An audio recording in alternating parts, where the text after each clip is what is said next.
are meant to fly, planes they ain't supposed to fall from the sky. But if they do, they'll leave behind more than a piece or two. Planes just be flying, I know you think I'm lying. The USA, they be hiding the truth, and I ain't buying.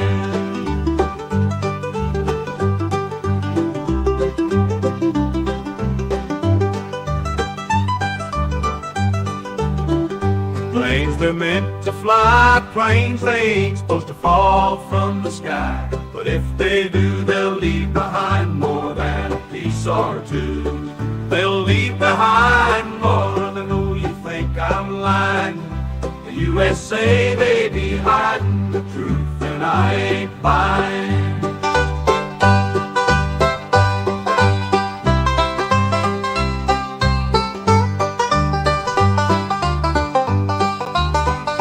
Planes, they're meant to fly, planes, they ain't supposed to fall from the sky. But if they do, they'll leave behind more than a piece or two.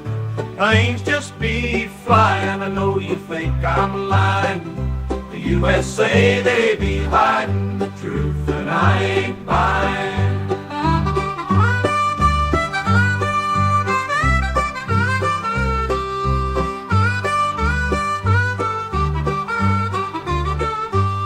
They'll leave behind more than a piece or two. They'll leave behind more than a piece or two.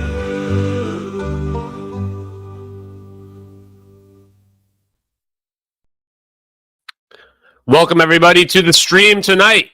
Technology Tonight with Ashton Forbes. We're going to come up with a new name, probably, but you know what? For now, Technology Tonight. Yeehaw, brother. Welcome to the show.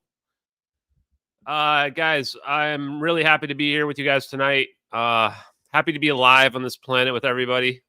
Still. LFG. Hey, what's up, guys? Hey, Arcade. Hey, CW. Hey, True Seeker. Hey, Alex. Hey, Finney. Hey, Brandon. Yeah, we need that merch. I spent $550 debunking MH370 videos, and all I got was this stupid t-shirt. Memory Hole, man, good to see you, man. Thank you very much, Memory Hole, for I think you provided some of the videos that we helped use to rebunk the debunks. Lay tried to Google this song. Yeah, you're not gonna find it Googling. Chris Frog, yeah, we are so back, my man. Flint Fancy, good to see you. William Bill, hit the like button, appreciate you. Joe Mama, Ashton looks like he would play the washboard with the spoon. Yeah, probably. Remos, good to see you, man. And Heiser, however that you say that. How you doing? Steve, good to see you. Kathy D, nice to see you as well. Alex, Wirona, I see you. Mary C, Professor J is here. Arcade, Outpost, good to see you. Gen X asks, hey Ashton, and thank you very much for this. I don't know if that's Australian dollars or whatever, but whatever. I appreciate all donations. Thank you very much. Has there been any discussions around any surveillance of MH370 exiting the wormhole event? This needs to be investigated also.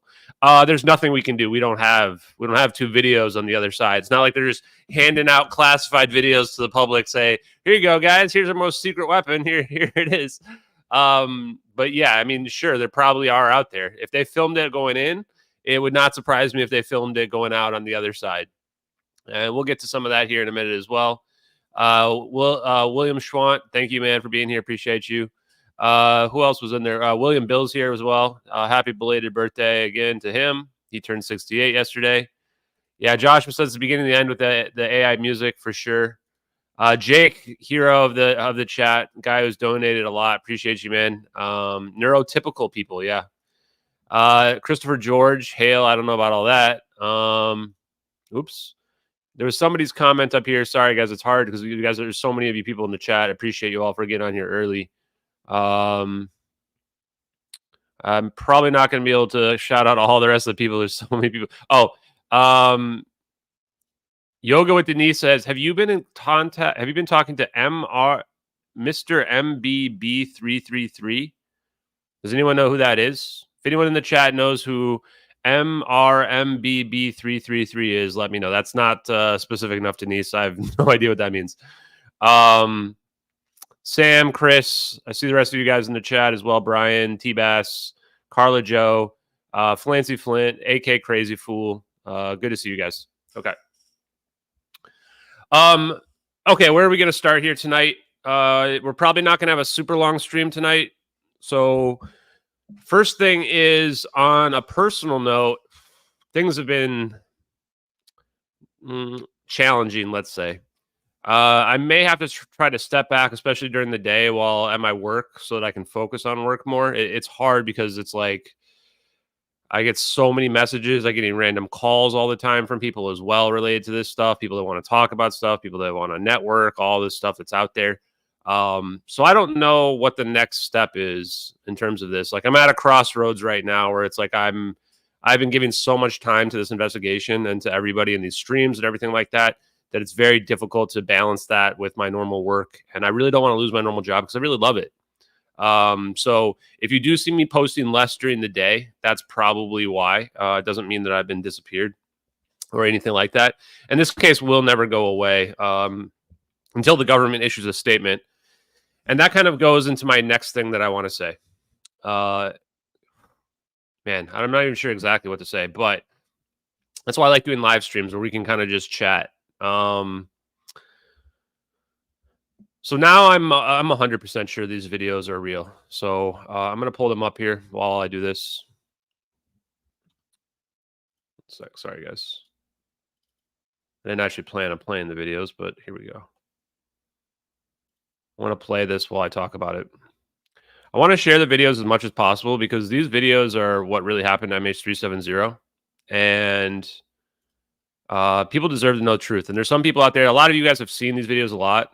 And for you guys, you know, there's nothing new when you watch these. But there may be new people that are out there that are watching. These videos are the most important videos in the history of the world, at least so far that we know of in the public perspective. The reason these videos are the most important videos in the history of the world is because that's MH370, a plane that disappeared, where we found no plane, where we were told to go look in the South Indian Ocean, and we found absolutely nothing there. And we know the United States government knows exactly what happened to this plane without any shadow of a doubt. And yet they've been completely silent about it. And we know the United States government's implicated because what we see here on this video is the United States secret spy surveillance apparatus filming this plane. The second video shows the United States drone filming the plane from a different perspective as well. So we know they know what's going on here. And I would also say that I'm almost 100% certain as well that what we're looking at here is the most advanced secret super weapon on the face of the earth right now. There's probably other applications of this super weapon that we see here, but this application that we see right here of this warp drive event is something that is completely unknown to the public, that the public has no idea we're even capable of. And this is the type of thing, too, where we are probably revealing this to our adversaries. Most of them have already probably figured it out because these videos have been out there on the internet. But the ones that don't know, the ones that are a little further behind, they're getting red-pilled right now to realize what the United States is capable of. Somebody in my reply said, well, this would mean the United States government is like the predominant superpower in the world. And the answer is yes. Yes, they are. Nobody can stand even 1 second in face of this kind of technology. This kind of technology renders even nukes completely obsolete. So this is extremely powerful. Yeah, and somebody just posted in the chat, this is why you never see us testing hypersonic missiles, because hypersonic missiles are even nothing compared to this. This is like a hypersonic plasma orb that we have the capability of putting them into a synchronized formation and literally bending space-time so that the object just gets warped to another location.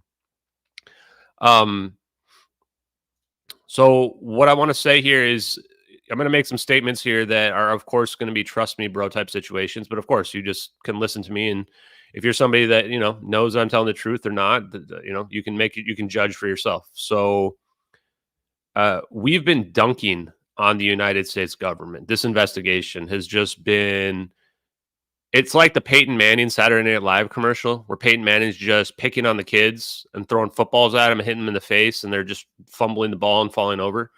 That's us, what we're doing in the United States government, the most powerful government in the entire world that has orbs that can teleport objects.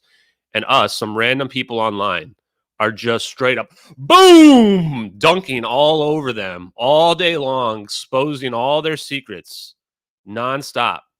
And the best part is there's nothing they can do about it whatsoever because we have plausible deniability. We can always just say, well, we have no, because they didn't tell us that the videos were classified. We have no reason to think that they aren't, you know? So, like, these were leaked on the internet. Too bad. So sad. You got screwed over. I know for a fact that the United States government is taking these videos very seriously. People in the United States government, they're taking this seriously. That's as far as I'm willing to say. But we know from Arrow's response as well that they found something related to these videos based on the email they sent me back. Arrow is definitely ghosting me because they probably the people that looked into it realized that this guy figured it out. Like this, they figured out our super secret weapons. We can't deny anything to him. They've probably looked at my stuff and my content and realized like there's no way to lie about this. We've got way, way, way too much evidence. There's no denying this. They're going to have looked and seen that they took these videos. They're going to look at Edward C. Lin and figure out he leaked them. Like, we found everything. We found the guy that leaked them. If Edward C. Lin didn't leak these videos, Arrow would have responded right away. And they would have said, nah, he's not the guy that leaked them. Like, there's nothing they can say at this point. They need to, like, convince Edward C. Lin to come out and say that these videos are he didn't leak them. Like, they need him to, like, lie to national television at this point, or they need to send like the CIA to start going planting debris in the South Indian Ocean because like they're fucked. They're just fucked. There's nothing they can say to gaslight their way out of this. Now, in addition to that, I'm going to say some even more stuff, guys. The white hats are afraid of this. It's not just the black hats. The white hats are afraid of this as well. The reason why that Ross Coulthart and Jeremy Corbell and these guys that have contacts are ignoring these videos is because their sources are either telling them to ignore them or their sources are lying to them about these videos. Even the good guys are lying about these videos. And the reason is because this is literally an issue of national security. Imagine, just to put it in some perspective for you, that we had found nuclear weapon codes. And I'm just blasting nuclear weapon codes all over social media. Everyone would lie about it. Even the good guys would lie about it. That's the equivalent of what's going on right now. This is the reason why none of the UFO people are talking. You would think if somebody's showing you these videos and you're into UFOs, you would be jumping all over it. Jeremy Corbell has no credibility. He throws the shittiest videos on the internet of floaty jellyfish and stuff like that. You think he's not 1,000% interested in these videos? Of course he is. He's controlled. He's being controlled to not talk about this because they know it's a national security issue and they don't want to get in trouble for exposing it.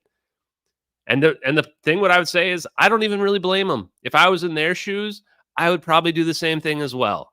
I would probably lie about it as well. If I had an NDA that said I can't reveal U.S. government weapons and capabilities, I would probably be lying as well. But the good news is I don't have one. No NDA for Ashton. So I'm just going to keep exposing it to you guys because I feel like everybody deserves the truth. And especially the people that have been following this investigation for so long, you guys deserve to know the truth about these videos, MH370, and everything out there. So I'm just going to keep doing what I've always been doing, which is telling you guys everything that I know and everything that we've revealed and investigated. And yeah, everybody out there gets to know the truth for themselves. And until the government comes and talks to me or knocks on my door and tells me to stop. So if they don't do that, then this is just going to keep getting worse and worse. Like, the reality is that the government underestimated me and they underestimated us as a community. And they thought that they would be able to get their lazy debunk YouTuber pieces of shit to make these videos go away. And their like little Reddit trolls and everybody else they got out there, that they would be able to convince the world that Ashton's like crazy or whatever bullshit. And they failed. They failed miserably because they underestimated me. They underestimated this entire community. And now they're in a situation where I don't even know what they can do at this point, you know? And if they were to try to do something to get rid of me, then that's going to also just make it look even more suspicious. Yeah, these videos, I mean, you look at this and it's obviously real when you look at these. The only reason why people don't think they're real is because what they see is too incredible. And for a lot of people, it's kind of like how you still walk around, you see people wearing masks outside, even though COVID was like 4 years ago. Because once somebody's been told something and indoctrinated into a belief system that the government tells them, then it never goes away. That's the thing about when people are told stuff from a position of authority. And so for a lot of people, for these videos to be real, it means their whole lives are a lie. It means that everything they've ever been told is a lie, and they would have to reevaluate all their preconceived notions about what they thought was real and what they thought wasn't. And that's just, so the reality is, even if like the government were to come out tomorrow and say these videos are real, the debunkers would never change their opinion. Like the people like Mick West or whatever, the ultimate irony of the debunkers is that sometimes if you look at my replies, you'll see them say like, oh, what would it take you to convince you that the videos were fake? And I say, well, it would take you to find the hoaxer or to find the plane. And then they go quiet because like they don't expect me to have like a legitimate, here's what it would take. If you ask the debunkers what it would take, they can't answer the question because there's literally nothing that would convince the debunkers these videos are real. Nothing at all. There's nothing at all that would convince them. Even if Edward C. Lin came out and said these are the videos, they wouldn't be convinced. They would still continue to lie and say the videos are fake. Even if the government came out, they would say, well, the government doesn't know what they're talking about. I'm goofy. I don't think the government knows what they're talking about, because they've literally done that already. Like Mick West literally did that when the DOD Navy videos were leaked to the public or were declassified. He immediately tried to debunk them again after already being proven wrong. So that's what like. So there's not really a lot of point engaging in the debunkers and the people like that because they're not really honest with themselves. If somebody can't look at these videos and just tell right away that we're not looking at video game graphics here, then they're just like a little bit. They're not ready to be woken up yet.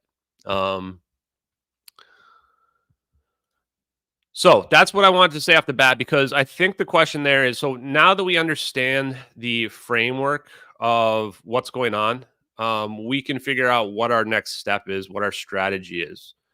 Because the reality here too is that they know exactly everything that we're doing. If they don't, the government doesn't have agents listening to me, even if these videos are fake, they should have people listening to me because of what I'm saying about the government and exposing about them, not just from the videos, but their surveillance capabilities too.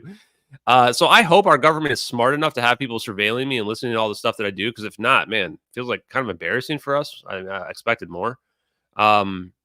So then we're just going to post our strategies out to the public as well, live stream it to the world so that everyone knows what our strategies are, because they're probably listening. So now that we looked at this video, let's go back. Okay, so we looked at the MH370 videos. We're going to watch a few videos tonight. So how do we proceed with this? So let's just think about it together.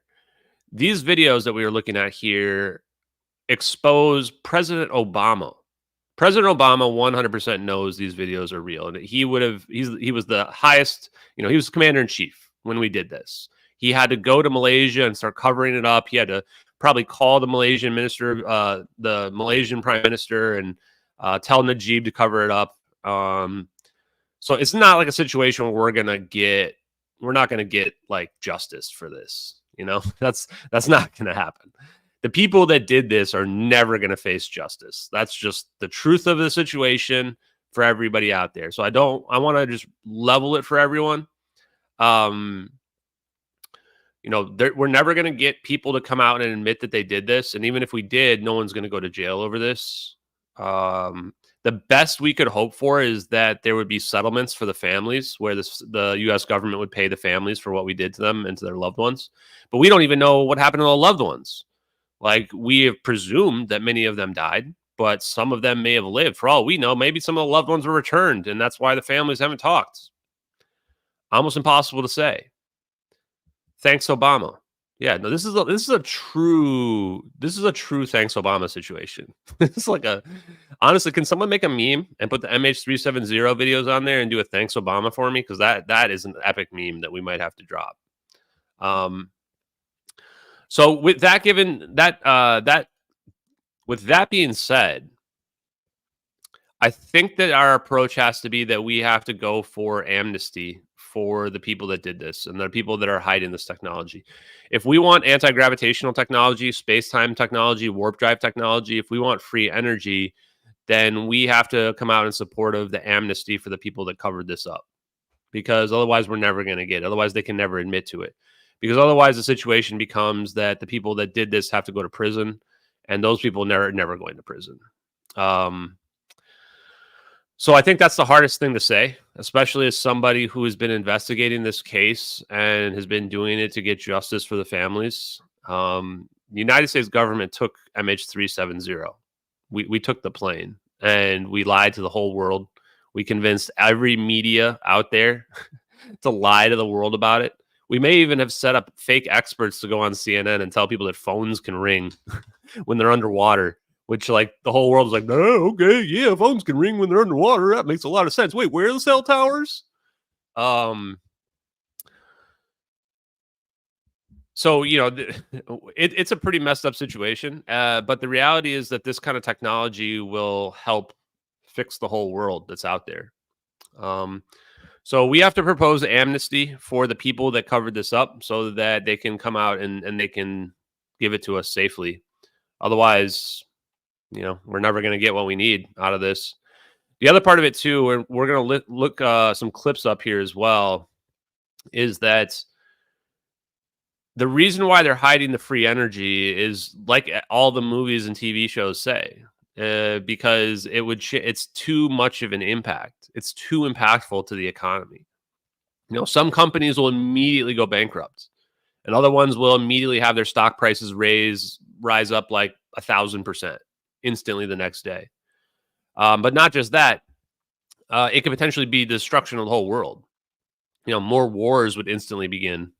We might even have wars over what we did to the plane, for all I know. So it's pretty wild. I'll look through some of the questions here in just a second. Just want to make sure I didn't miss anything. What was the other thing I was going to say about amnesty? Oh, yeah. So here's the other thing that's crazy. God, and the more this is something I've been thinking about recently, that we talked about in some of the spaces, which is we might even have to come out and say we did the right thing by stealing the plane. I can't believe I'm saying that now, 9 months after, but I think that most Americans, if you tell them that the United States government took this plane so that China would not have access to super advanced weapons, the same weapons that we used on the plane, I think the vast majority of Americans would say that we did the right thing. In fact, I think maybe we did do the right thing. And that is a dark thing to say, everybody, but I think it's the truth, and I always like to say the truth. So it's hard to say, but not only do we potentially have to give amnesty to these people, but we might have to admit that if preventing this plane from going to China was actually preventing them from getting access to this technology, then from a geopolitical perspective, you could argue that it was justified in doing that. It's probably the darkest thing ever on the face of the earth that I've ever had to say. But it's kind of like the same as saying like it was justified to drop nukes on Hiroshima and Nagasaki to completely destroy them. And a lot of people say, well, killing is never the right thing, but we don't even know that we killed these people. But you're right. And I think that the world's not that simple, is what a lot of people would say, is that the people that dropped the nuke would say that, well, we dropped the nuke because we saved millions of lives from having to go to a land war, you know, and that's probably true. It's probably true. I wish everything was as black and white as everybody wants it to be, but it's just not. So that's what I wanted to say here right away. Let's go to some questions real quick, and then we'll look at some clips that are out there. And I know it's controversial, guys, and I want you guys to think about the controversial things that I just stated, because I also want people to think about the reality of what I just stated as well. If we can never get disclosure, catastrophic disclosure, without amnesty and without at least passively supporting the actions that were done, then should we do that? Or should we just continue to live in the Stone Age and not get any of the goals that we want? It's a tough pill to swallow, that in order to get disclosure of the technology that we want, we might have to, A, give amnesty to the people and the monsters that have been doing these actions, and we might even have to support it. It's a tough one, guys. Okay. Somebody asked, what did people ask here in the chat?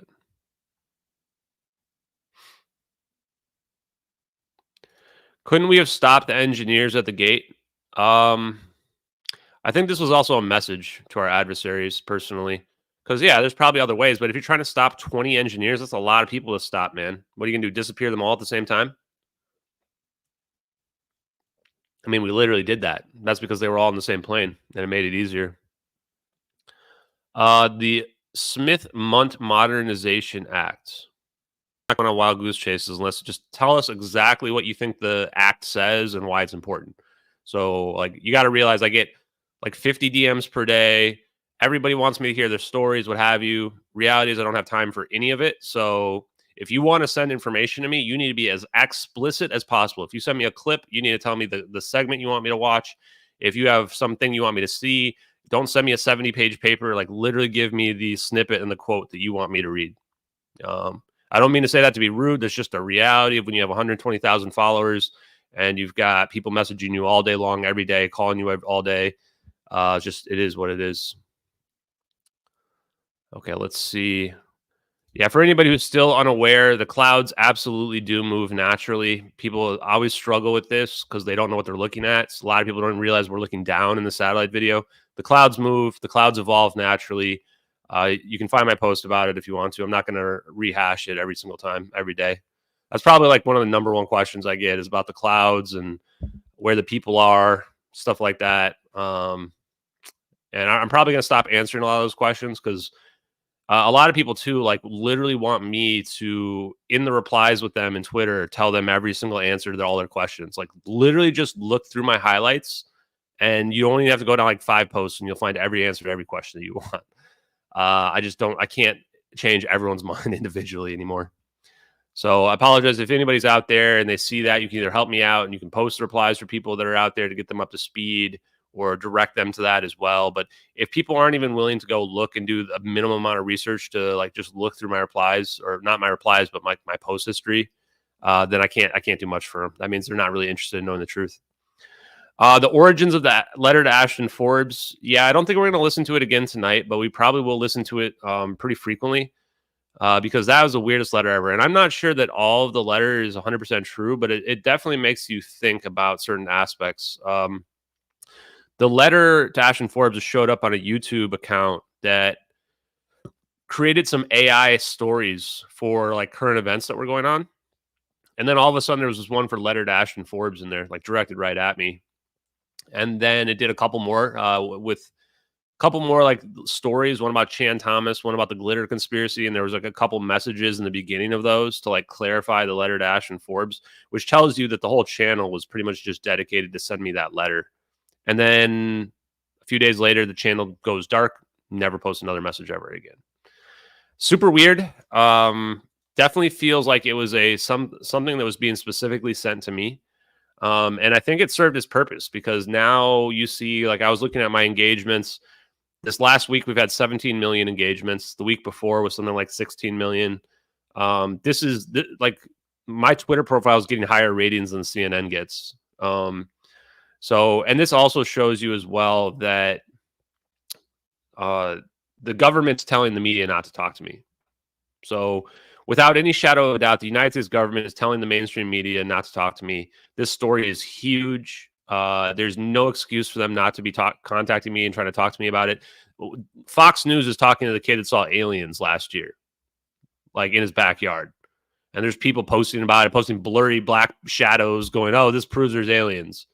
So if Fox News is willing to do reports on that, the only reason why the mainstream media is not talking to me about this case is because the videos are real and because it is literally the most secret classified weapons the United States government has. That's the only reason. That's the reason why they're not talking to me. If the debunkers were right and we were looking at CGI or some crap like that, the media would be all over me, talking to me nonstop because it's not a threat. And they would love to talk about stuff that's not a threat. When it's a threat, like it is, that's when they don't talk to you. That's when they're directed not to talk to you as well. And I have reason to believe that even Australian media was told not to talk to me. They literally canceled one of the appearances I did. So here's a quick story for you guys. Captain Dan Hanley, who is the what is it, 911.org or whatever it is. He and like I think McConnell, is it? Oh crap, I'm already forgetting his first name. I either get Fleet or James McConnell incorrect, but they Captain Dan Hanley was asked to do a thing on MH370 for one of the Australian news stations. I don't remember which one. I'd have to go look through my emails. But then he emailed me and was like, "Hey, Ashton, you should come on with me." And so we sent the things like, "Okay, Ashton will come on with me." And then the guy replies back. He's like, "Okay, great, we'll do that." And then like the next day, they reply back and say, "Sorry, we have to cancel. We had technical difficulties." Bullshit. Total bullshit. The medias of the world, the Five Eyes media of the world, are literally being told not to look at the MH370 videos. They're being told not to talk to me because they are directly implicated in the cover up. And, at this point, it's just a matter of time before it gets out to the world. And when it does get out to the world, everyone will know the truth that this plane didn't crash in the South Indian Ocean and that we covered it up in the various countries of the world, Malaysia, United States, UK, Australia. They directly covered it up. And then some of the other countries like Thailand, India, Indonesia, like they were just strong-armed into saying nothing about it. And that's the truth. That's the truth of what happened.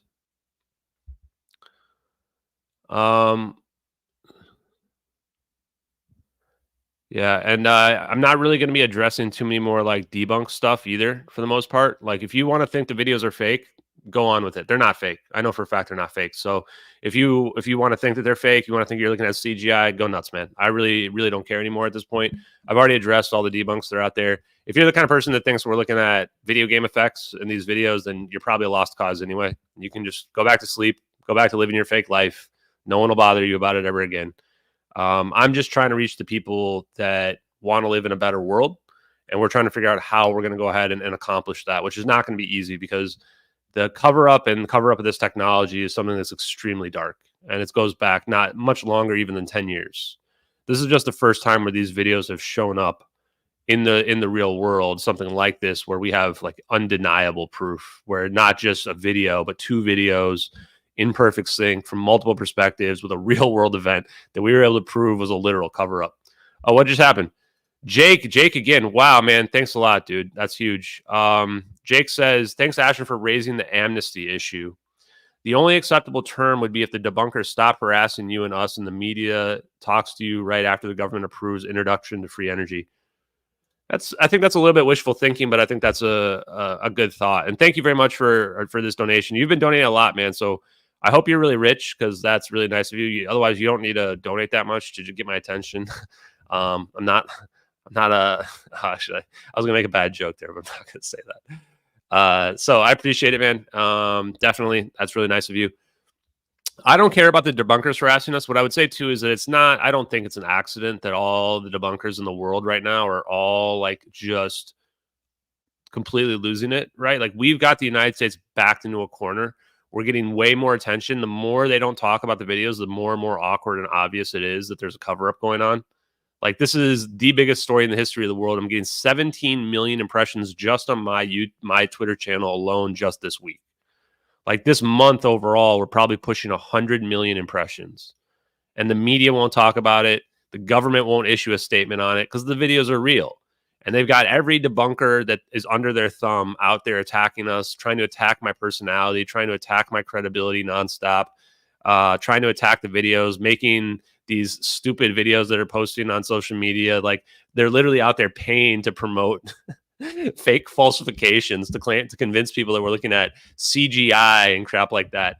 And their best play was the cloud image, which almost certainly they planted on the internet like during the Edward C. Lynn case or right after the Edward C. Lynn case so that they would have a backup in case things went horribly wrong. But they underestimated us again because they didn't think, they forgot that the torrents would be out there. That was their biggest mistake. If the government had remembered, oh shit, people torrent these websites, and they had dropped the cloud image on one of the torrents, this whole thing probably would have gone away. But they didn't. They fucked up, and they forgot that people will torrent the website. And we looked at the torrents, and there was no cloud images on there. And then that was the real impetus for us to proceed forward. Because then we also realized, well, yeah, there can't be a 2D cloud picture. We've got two different angles. Any VFX artist that doesn't start their argument with that you would need a 3D rendered environment to create these videos is lying right off the bat. Right off the bat, if somebody says they don't need a 3D rendered environment to create these videos, right away they're a liar, and you can just ignore everything they say after that, guys. Because you have two perspectives, because they're perfectly in sync and there's no discrepancies on a single frame, you must, like any person who's going to go about that challenge is going to need to build a 3D rendered environment to make sure that both are in sync. And the point of that is you make your 3D rendered environment, you make your plane, you have your orb circling it, and then you take two video perspectives. And the reason why the debunkers can't admit that obvious truth is because it destroys every single one of their debunk attempts to date. All the debunk attempts to date claim that they've got 2D visual effects and 2D cloud picture, and it's much, much more difficult to make a full 3D rendered environment. So this is the reason why they've been lying about the 3D rendered environment situation.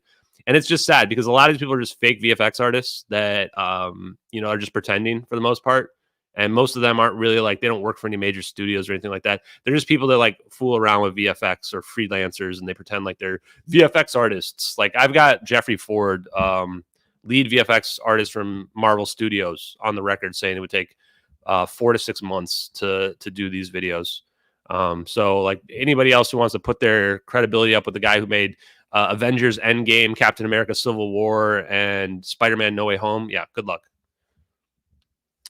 So let's see here. Oh, Devos, man, wait, what just happened?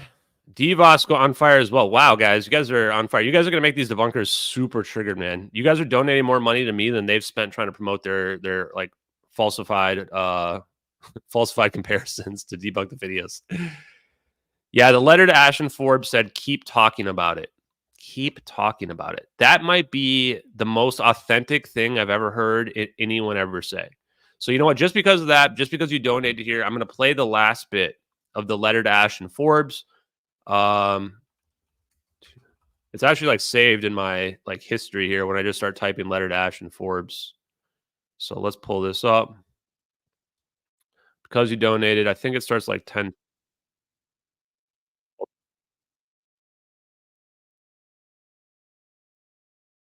Okay, here we go.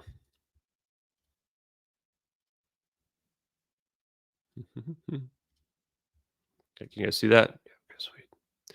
Okay, so this last part is probably the most authentic part about the letter to Ashton Forbes, because it talks about the implications of what this technology really means. Like not just like what this technology means to the world, but like how you even get this information out to the public. So here we go. Finally, I want to say this. How do you defeat someone who can turn skyscrapers to dust, completely erase whole neighborhoods in an afternoon, and steal a burning Boeing 777 midair? Someone who, when needed, has the complete control of all media and crafts the perception of events and has most of humanity eating from its hands. After almost a full life in their service, I think I know the answer. You talk about them, and you don't stop talking. So wow. That still gives me like anything where you like you have your hair standing up on your arms, like that's when someone's telling you the truth, you know? And that's the thing, is how do you defeat somebody with unlimited power? Unlimited power, which is what the MH370 videos represent. Unlimited power. The ability to craft the what does it say? Perspective of events or whatever from the media, has the media doing their entire bidding, that the media will craft the perception of events, I think it says, and has the whole world eaten out of the palm of their hands. So the media part, that's where like you have people on CNN lying about what happened to the plane. The having people eating out of the palm of their hands, that's like the debunkers. Like a lot of these debunkers are not being paid directly by the government. They're just literally brainwashed. It's like the movie The Matrix, where you have like people fighting to help out the agents because they're just literally brainwashed. And if they were to go against their programming, would be to admit everything they thought was true is a lie. If you guys were in the space that I was in with, I think it was the Nick Fuentes space, like people like Destiny and the Krasensteins, like they literally think the government doesn't lie to them. They think the media tells them the truth. And then Ian Carroll's like, dude, do you guys know the CIA like literally controls the media? It's like been known, like they craft the perception of events. And they're like, no, they would not lie to us. I was just sitting there like, holy shit, these people are brainwashed as hell. Like you have to be just completely brainwashed to think that you turn on CNN that they're telling you the truth and they're not like telling you what to think. It's just literal brainwashing. Pierre, thank you for that donation, $20 donation. Yeah, you guys are on fire today. I first saw the video because Glenn Beck, my hubby, told me that because he knows this kind of stuff fascinates me. I felt like this shows the product of years of dark R&D. Keep it up. Good stuff. Yeah, thank you. I think the Glenn Beck interview opened this up to a lot of people. And here's the thing. A lot of people go on big shows and they don't get a lot of followers afterwards because people are like, that's full of crap, blah, blah, blah. I went on Glenn Beck and told people we have warp drive technology. And I got like 30,000 followers from that because people listened to it and they woke up and they were like, whoa, this guy's not lying. Like he's at least telling what he thinks is true. And then people come and they come to my post and they read my content and they read the scientific papers that I show and they go, holy shit, this guy's actually legit. He's not lying. You know, and that's the difference is that when I go on big platforms, I get huge amounts of people following afterwards. Other people that are bullshit artists, whatever, they go on huge platforms, nobody follows, nobody cares. Even these UFOlogy people, a lot of them, I have more followers now than most of these like big name people in UFOlogy because they go and, you know, I didn't want to crap on James Fox anymore, but he went and he put this clip out there with Tim Burchett and he's like, oh, we have a big announcement coming up soon and it's going to be great. And I'm just sitting there going, damn, James, this is just, it's a bad look, man. It's like, this is like NASA when they make an announcement for an announcement. Just say what the fuck you know, man. Stop with this pussyfooting around about, oh, and tomorrow I'm going to have a big announcement. I'm going to premiere my next guy that had telepathic communications with a blue alien or whatever. Like, dude, nobody gives a shit about that. Nobody wants any more stories. We want hard evidence like the videos that I'm promoting. And we want somebody digging into them, looking into the science, doing the investigative journalism. That's what people are gravitated towards. So this is the thing where it's like, it's too bad that people like James Fox and some of these other people as well didn't reach out to me because I could have helped them out a lot. It would have helped their careers out as well. But the truth is people like James Fox are also, beyond any shadow of a doubt, controlled by the government. I don't know if he's being misled or if he's a willful participant. But absolutely no doubt in my mind, they are telling James Fox, and they told James Fox that, you know, either to say the videos are fake or told him to, you know, people that he trusted told him the videos were fake, some of his sources. This is the truth about all these UFO people. Like, I'm just going to lay it down for you right now. 45 minutes into this stream tonight. Let me have my drink real quick.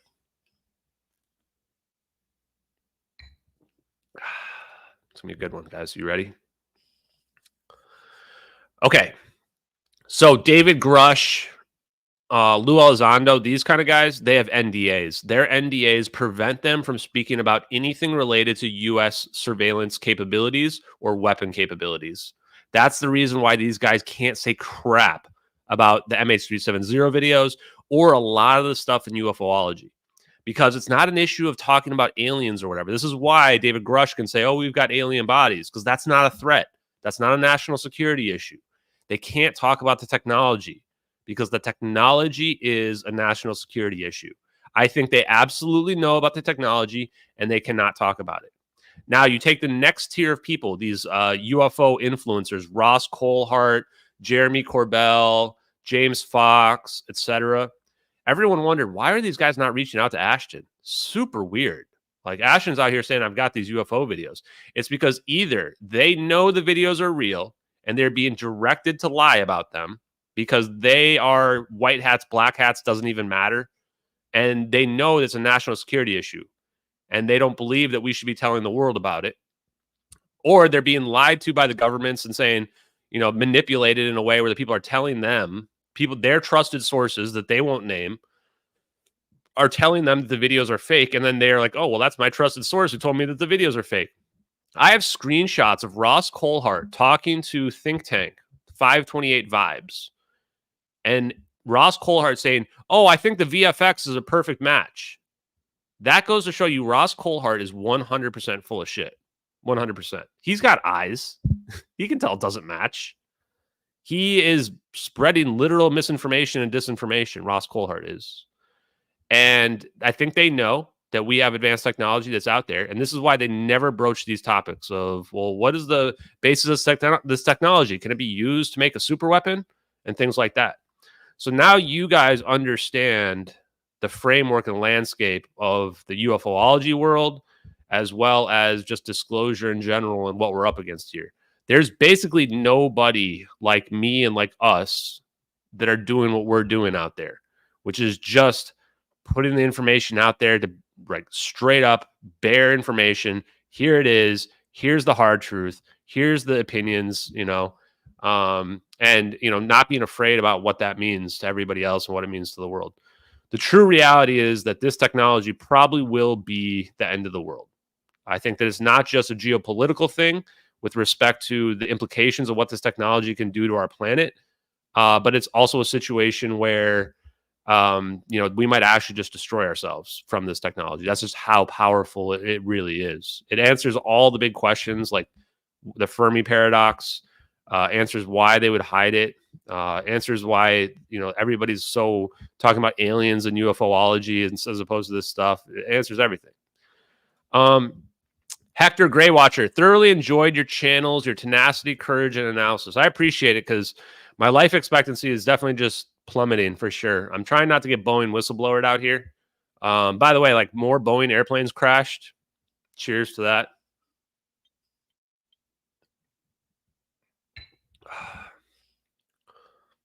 Oh, sorry, my headset thing is falling out. Okay, let's get to some of the videos that we're going to review tonight, I think. So I've done enough of my explanation of all the stuff I wanted to say today. You guys are all up to date on everything. So you guys know. And to be honest, guys, I don't want you guys to harass all these people that are out there. I just want you guys to know the truth. So especially with respect to like the people out there lying, they're lying to us for what they think are good reasons. David Grush is not saying that, talking about the technology because he thinks that it's in the interest of national defense. Same reason why Lou Elizondo's doing it. In their own minds, they're lying to us is for our own good. I think that the people in the government also think they're lying to us for our own good. With respect to, Jeremy Corbell and those guys, like Jeremy Corbell literally lied to Joe Rogan about the videos. Straight up lied to Joe Rogan about the videos to not have me go on Joe Rogan. Jeremy Corbell did, which honestly is a piece of shit move. But at the same time, it goes to show that like Jeremy Corbell, the stuff that he's posting out there is completely full of shit. And he's being fed information almost certainly that's non-threatening to the United States government to just string people along forever.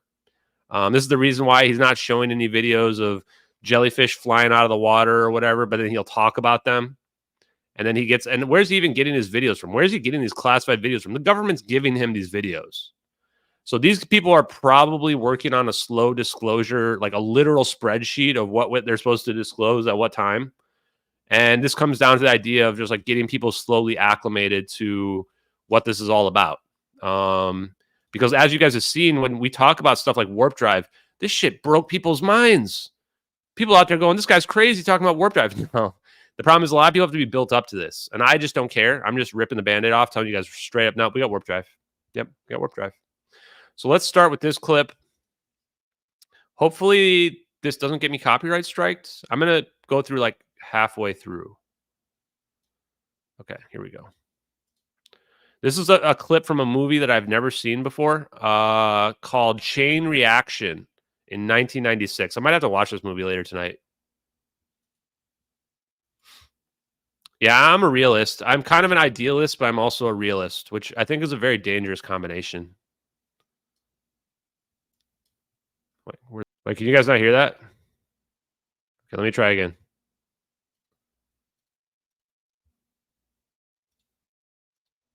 Okay, sorry. I think I did the wrong screen share, guys. Hold on. Okay, so the first thing he just said right there was that people just want to live in their homes and eat their TV dinners. Is the first thing he just told Keanu Reeves. Is basically he told them people want to live in the dark. And the reason why this is important is the idea that like a lot of people out there are too inundated into the matrix itself. They don't want to be woken up. It's too hard to believe that they would be lied to and we have all this information. Okay, here we go. I can absorb it now.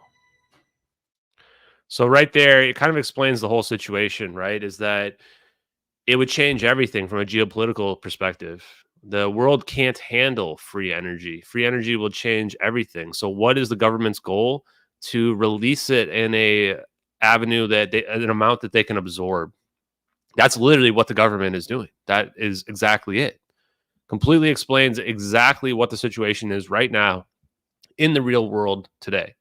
Is that they leak the technology out slowly over a long period of time.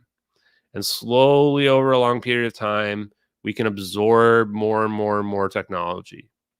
And maybe we never get the free energy. It's literally controlled disclosure. Exactly as it was said. How come I can't? I wish I could block people from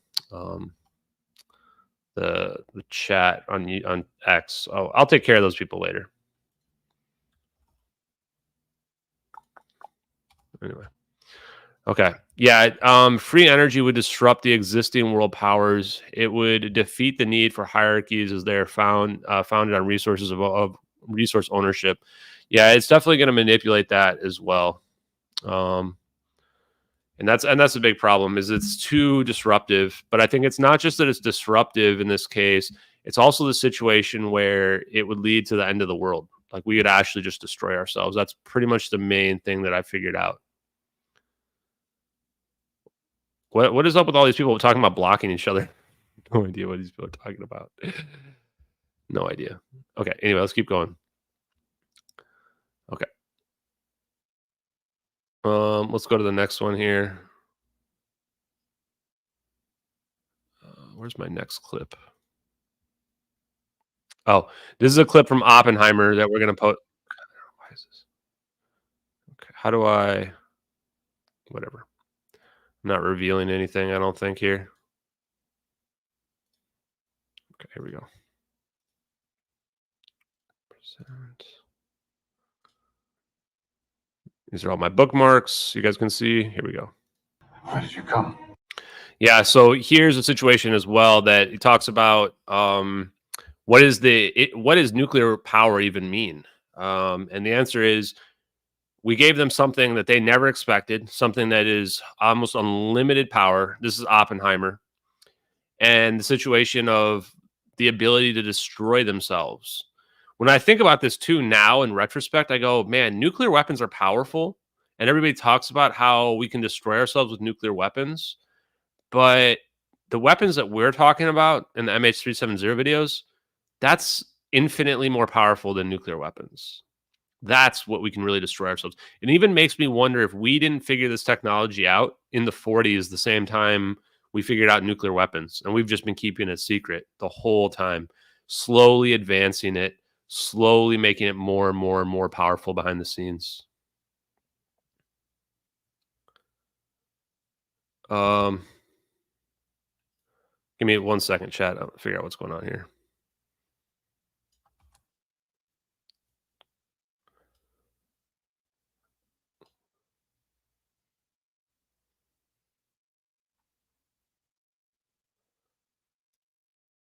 What am I going to do here? Hold on.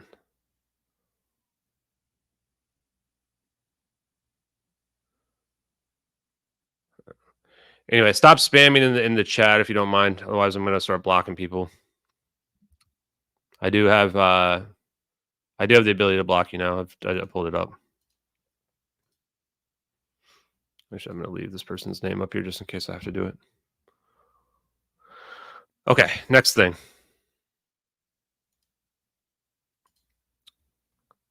Next clip here.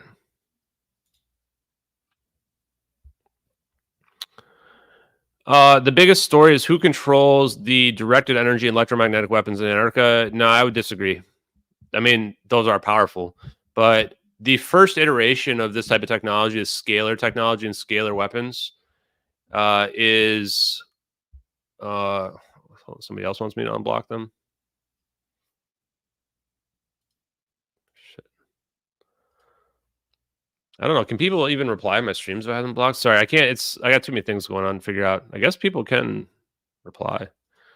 The first iteration is weapons on the ground shooting upwards, like the HARP and what have you, Antarctica. But then you put it in satellites facing down. In fact, there's somebody made a post as well about using some kind of EMP type weapon. I think this is what people are afraid of in space, is using one of these scalar weapons as an EMP that can just wipe out satellites in outer space. That's what everybody's afraid of up there. And then the iteration after that is you make it into orbs that are floating around, and then you can use those weapons anywhere you want. Now you're not limited to any range or anything like that. I saw Lou Reviews post a message. I'm not going to debate. I already talked to you, Lou Reviews. Lou Reviews, for the record, didn't even know that quantum computers existed. Quantum computers have existed for almost 30 years. I'm not sure what kind of debate we're going to have. Like, you jumped into a space with me the other day, yesterday or whatever, and like the first thing you asked is you want to know where I got my news from. I thought maybe you were thinking it was going to be some kind of gotcha that I was going to say, like, I get my news from Fox News or something like that. I haven't had cable TV in 8 years, and I don't get my news from anywhere. Certainly not from Reddit.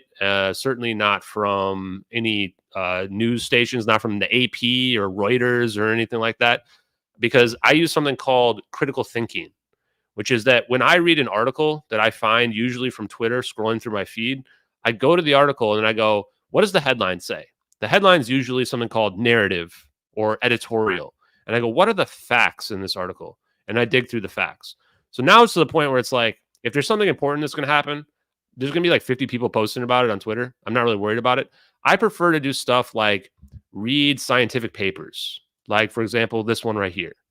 Constant velocity physical warp drive solution. Because these are what is interesting to me. Warp drives are exotic solutions of general relativity that offer a novel means of transportation. In this study, we present a solution for a constant velocity subliminal warp drive that satisfies all the energy conditions. The solution involves combining stable matter shell with a shift vector distribution that closely matches well-known warp drive capability solutions such as the Alcubierre metric, which is Alcubierre warp drive is what I've been promoting. We generate the space-time metric numerically, evaluate the energy conditions, and confirm that the shift vector distribution cannot be reduced to a coordinate transformation. This study demonstrates that classical warp drive spacetimes can be satisfy the energy conditions by adding a regular matter shell with positive ADM mass. That's the stuff that I enjoy, Lou. I don't think we really have a lot in common, to be honest with you. And this paper was posted April 29th, 2024. So less than 2 weeks ago on the internet. That's the stuff that I like to look into, man. Let me see what else we got going on here.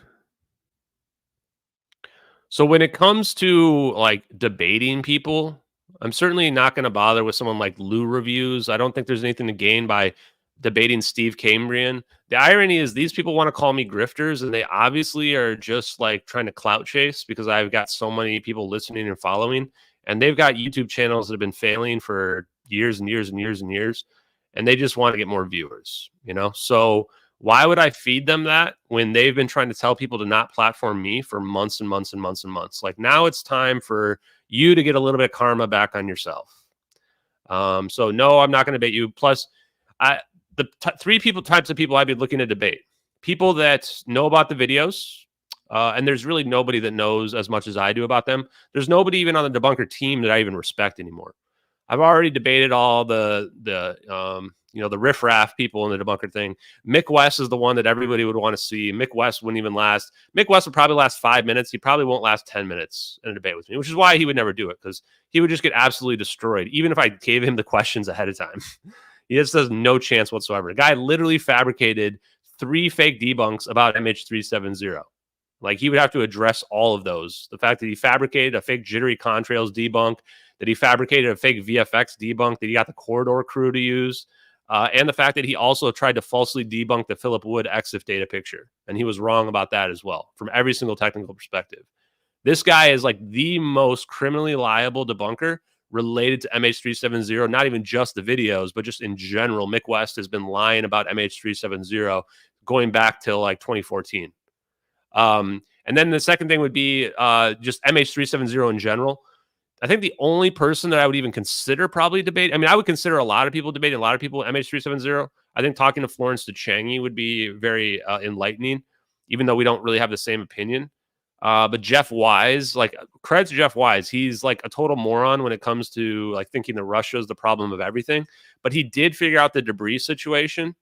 The problem with a lot of the MH370 investigators is that they have falsely tied their opinions to the satellite pings, which you would think that, like, if this was 2014, saying that these satellite pings are accurate would be fine.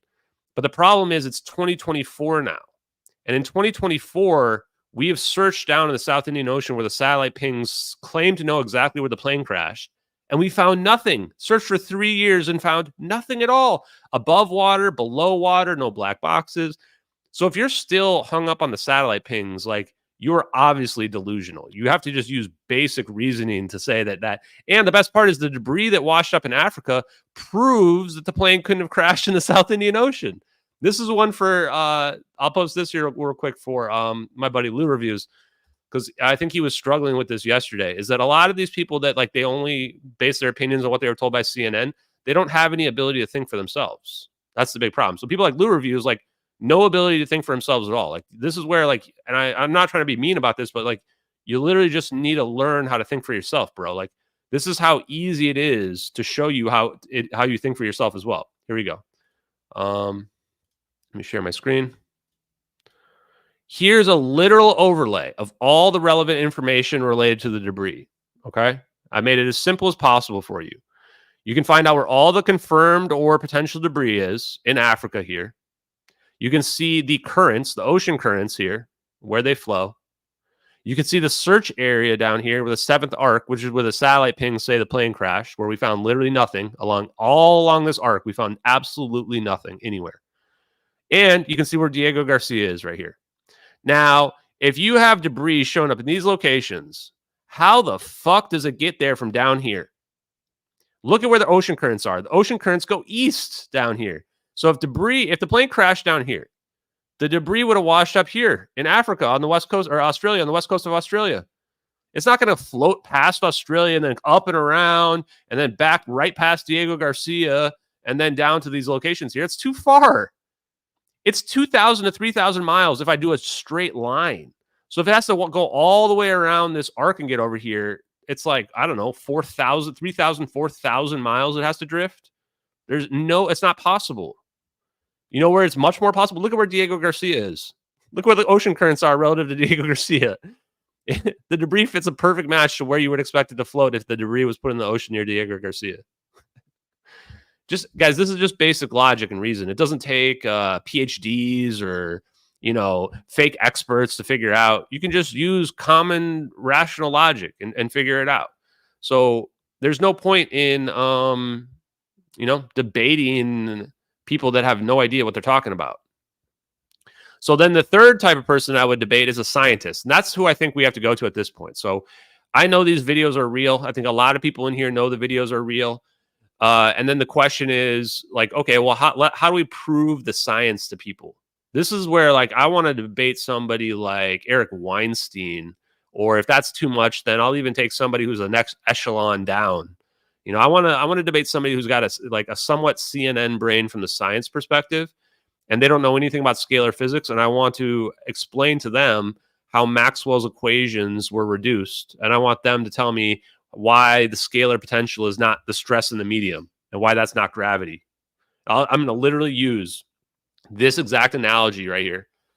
And I'm going to explain that to them. And you guys have seen me do it on pretty much all the interviews I've done, but you know what? I'll do it one more time. So when we reduced Heaviside's equation, or Maxwell's equations, when Heaviside reduced Maxwell's equations, we lost the ability to manipulate gravity. And this is why, because if you look at Heaviside's equations, you would say that because I'm pulling on both sides equally, then the net result must be 0. And if I pull even further, if I double how far I'm pulling on both sides, the net result is still 0 because both sides cancel each other out. If I pull even further, they still cancel each other out. But we can already tell now things are starting to get tight here. If I pull this too far, this rubber band is going to rip. It's going to break. That's the stress in the medium. The stress in the medium of space-time is gravity. The scalar potential manipulates gravity. That's what we're missing.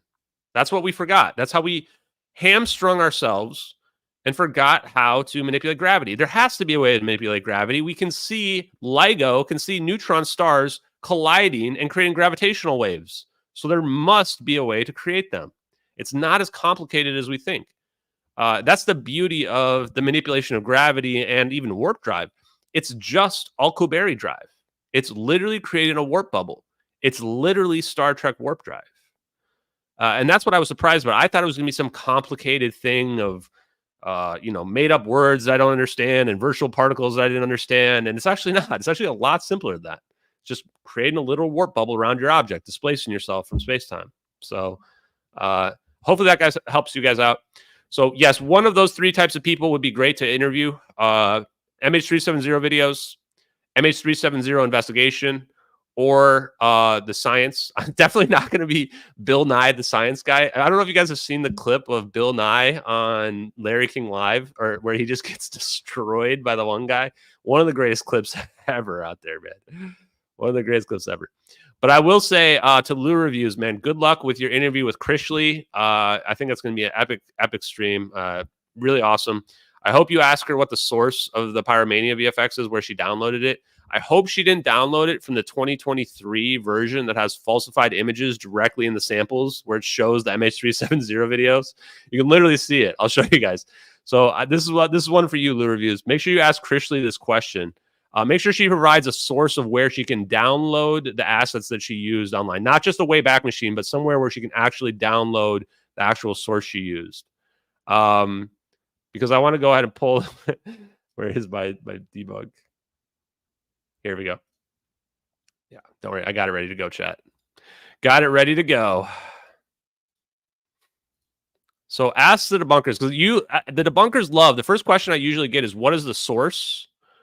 So I want to know, is this the source that the debunkers are using? Because it says right up here at top, uploaded by WaveRider 3000 on January 25th, 2023. So this is 8 months before the videos reemerged on Reddit. So this is well before the videos got any traction. And it has this image in the background on that website. But you know what's weird about the image in the background? This is the Pyromania. This is the MH370. Somebody literally copy and pasted the MH370 zap, other than the middle here, and they superimposed it over this image and falsified this image. And down here, they did it again. This is literally, you can see this tail sticking out of the plant, out of this part right here. This is actually not in the Pyromania at all. This one on the right is the Pyromania VFX. The one on the left is the actual MH370 zap. Why would somebody upload this in 2023, in January 2023, and literally take the MH370 zap and pretend like it was part of the Pyromania stock assets? Why would they do that? 8 months before the videos reemerged and got popular. Somebody went out of their way 8 months ahead of time and added the real MH370 zap. I'll just show you just so you guys can do a quick comparison so you can see that I'm not making something up here. Okay. 1 sec. Here it is. Switch over.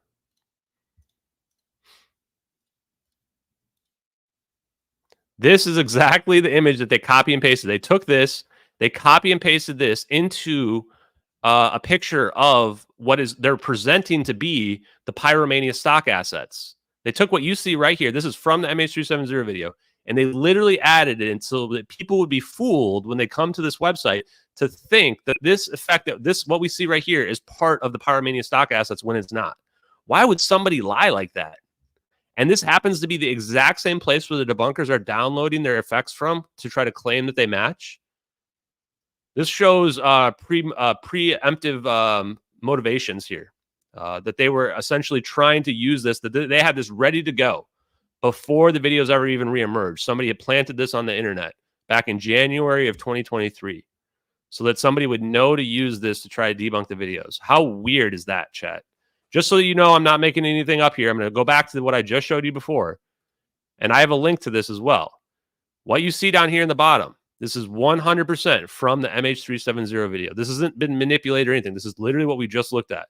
Somebody copy and pasted it, put it into this asset here, put it into this stock picture to try to confuse people to think that the MH370 app comes from the Pyromania VFX, and uploaded that on January 25th, 2023. Whoever Wave Rider 3000 is, that is a very, very suspicious account. Crazy, huh? So if the debunkers are getting their asset from that location, that proves beyond any shadow of a doubt that that the debunk has been falsified, because that is a literally bad faith source to pull that from. Pretty crazy, right, guys? How crazy is that? Yeah. So guys, like I'm just going to tell you guys straight up, like the intelligence community and the debunkers, like I don't know if they're working one and the same with one another, but they have planted fake debunks on the internet just so that if this ever happened, that they would try to use them to debunk people. It would not surprise me at all if the corridor crew are literally assets of the intelligence community and the U.S. government. Wouldn't surprise me at all. Whether or not they know it and they're just useful idiots, or if they are actually in knowing situation to do it, wouldn't also surprise me. Like Julian Dory, for example, almost 100%. He is under the thumb of the U.S. government. James Fox, he's friends with James Fox. James Fox lied about the videos. James Fox is out there talking to congressmen and stuff. James Fox is either being spread bad information or he's willfully lying about it. And maybe he thinks he's doing the right thing by lying. But he definitely had Julian Dory come after me. Those guys also communicated with the corridor crew. The spooks were definitely behind that to try to make the videos go away. And they all failed. They all failed. That would have probably worked on lesser people, that they would have been able to bully them and try to ruin my life or whatever, like they tried to do. But they all failed. And so now we're at a point where we've never had more attention on it. We've exposed Julian Dory. We've exposed Danny Jones as frauds. We've exposed the corridor crew as frauds. We exposed James Fox and Ross Colehart and Jeremy Corbell as people that are either useful idiots or frauds themselves. And these videos are 100% real. And anybody else who tries to expose them and tries to, lie about them, they're going to get exposed as well. There's no going back from this. So the best thing that they could do is, if I was the CIA right now, I would be taking pieces of the plane and I would be putting them into the South Indian Ocean right now. I would be throwing them in the South Indian Ocean right now, dropping them off down there, and getting ready to have Ocean Infinity go find them and coming up with some excuse for why the plane's in a million pieces, even though everybody said that it had to have crashed in one piece, and then trying to lie to people and be like, oh, well, the debris all just sank somehow. That's why we never found it 10 years ago. And the black box is just mysteriously missing, because they can't ever find the black box, because the black box will tell the truth. I don't know. That's what they honestly need to work on, because if they don't, then they're screwed. So, and for people like this, like the source is confirmed, like this is like your typical CNN brain person, right? Like a lot of people are just too stupid to have opinions of their own. Like people like, what's your dumb name? Zikafoos 2024. Like, if this is how you're going through life, where like you need people to tell you what to think, like your life is going to be miserable. The best advice I could give you, Zikafoos, is when you look at something, come to your own opinion on it based on the facts and the evidence. A lot of people out there, they just want to be told, like, what's real? What should I believe? What did my YouTuber tell me to think? Like, that's not how the world works. Look at what the evidence and the facts are. If you read my post, it has 3 million views right now on Twitter. The reason why it has 3 million views is because people look at the evidence presented. I'm not just telling them what to think. I'm presenting the evidence, and it's extremely compelling. The only way that story could even exist is if the videos are real. Just use straight up logic, regular logic, man. I've identified who the leaker is. It's Edward C. Lynn. Go look up his case. He's the guy that leaked these videos. It's extremely obvious once you look at the evidence around it. He's the guy. So if you need to have Joe Biden tell you that the videos are real, you are living a lie. Your whole life is a lie, okay? Like the people, the government, the spooks, the three-letter agencies are not your friends. They're lying to you every single day, and they're having the media lie to you every single day. I know that's hard to believe, but it's the truth. So just want to tell you guys that. Yeah, NPCs are real, man. NPCs are real. And you guys can free yourself from being an NPC by doing what I just told you, which is use critical thinking. When you read an article, do what I just said. Don't just take the headline and say this must be true. Look through it for the facts. What are the facts? Not the opinions, not what people tell you, but the facts. Like, oh, somebody was stabbed, or, you know, look at the actual numbers of what it says in there, and then come to your opinion and your interpretation of what that means based on the facts. Do you have a source? It's like, that's all there is for Reddit, right? It's like, oh, I don't like that source. I need a different source. I need a source that I trust. It's got to be the AP or Reuters. Otherwise, I don't believe it. Like, this is the problem with people like Lou Reviews, is like, he thinks that he's objective because he goes to Reuters and AP, and they wouldn't lie to me. Dude, they all, if you watch the show The Newsroom, they just have a feed where there's some douchebag sitting on a computer, like I'm sitting on a computer right now, and little stories come up on the thing, and they go, oh, okay, we'll run with this one and this one, and they all run with the same bullshit. That's how the news really works. And who runs those news feeds and what shows up there? Well, at the end of the day, the government's the ones picking which things show up on that list and which ones don't. Okay.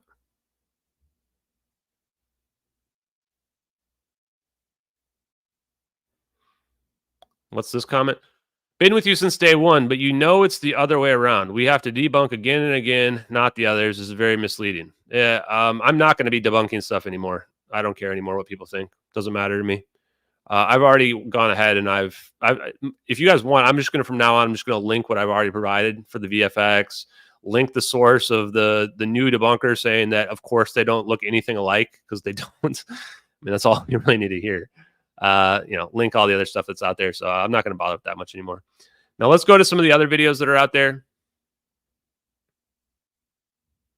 Damn, you guys, chat's blowing up today, huh? Lou Reviews, I'm going to put you in a timeout, man. Don't make me block you again.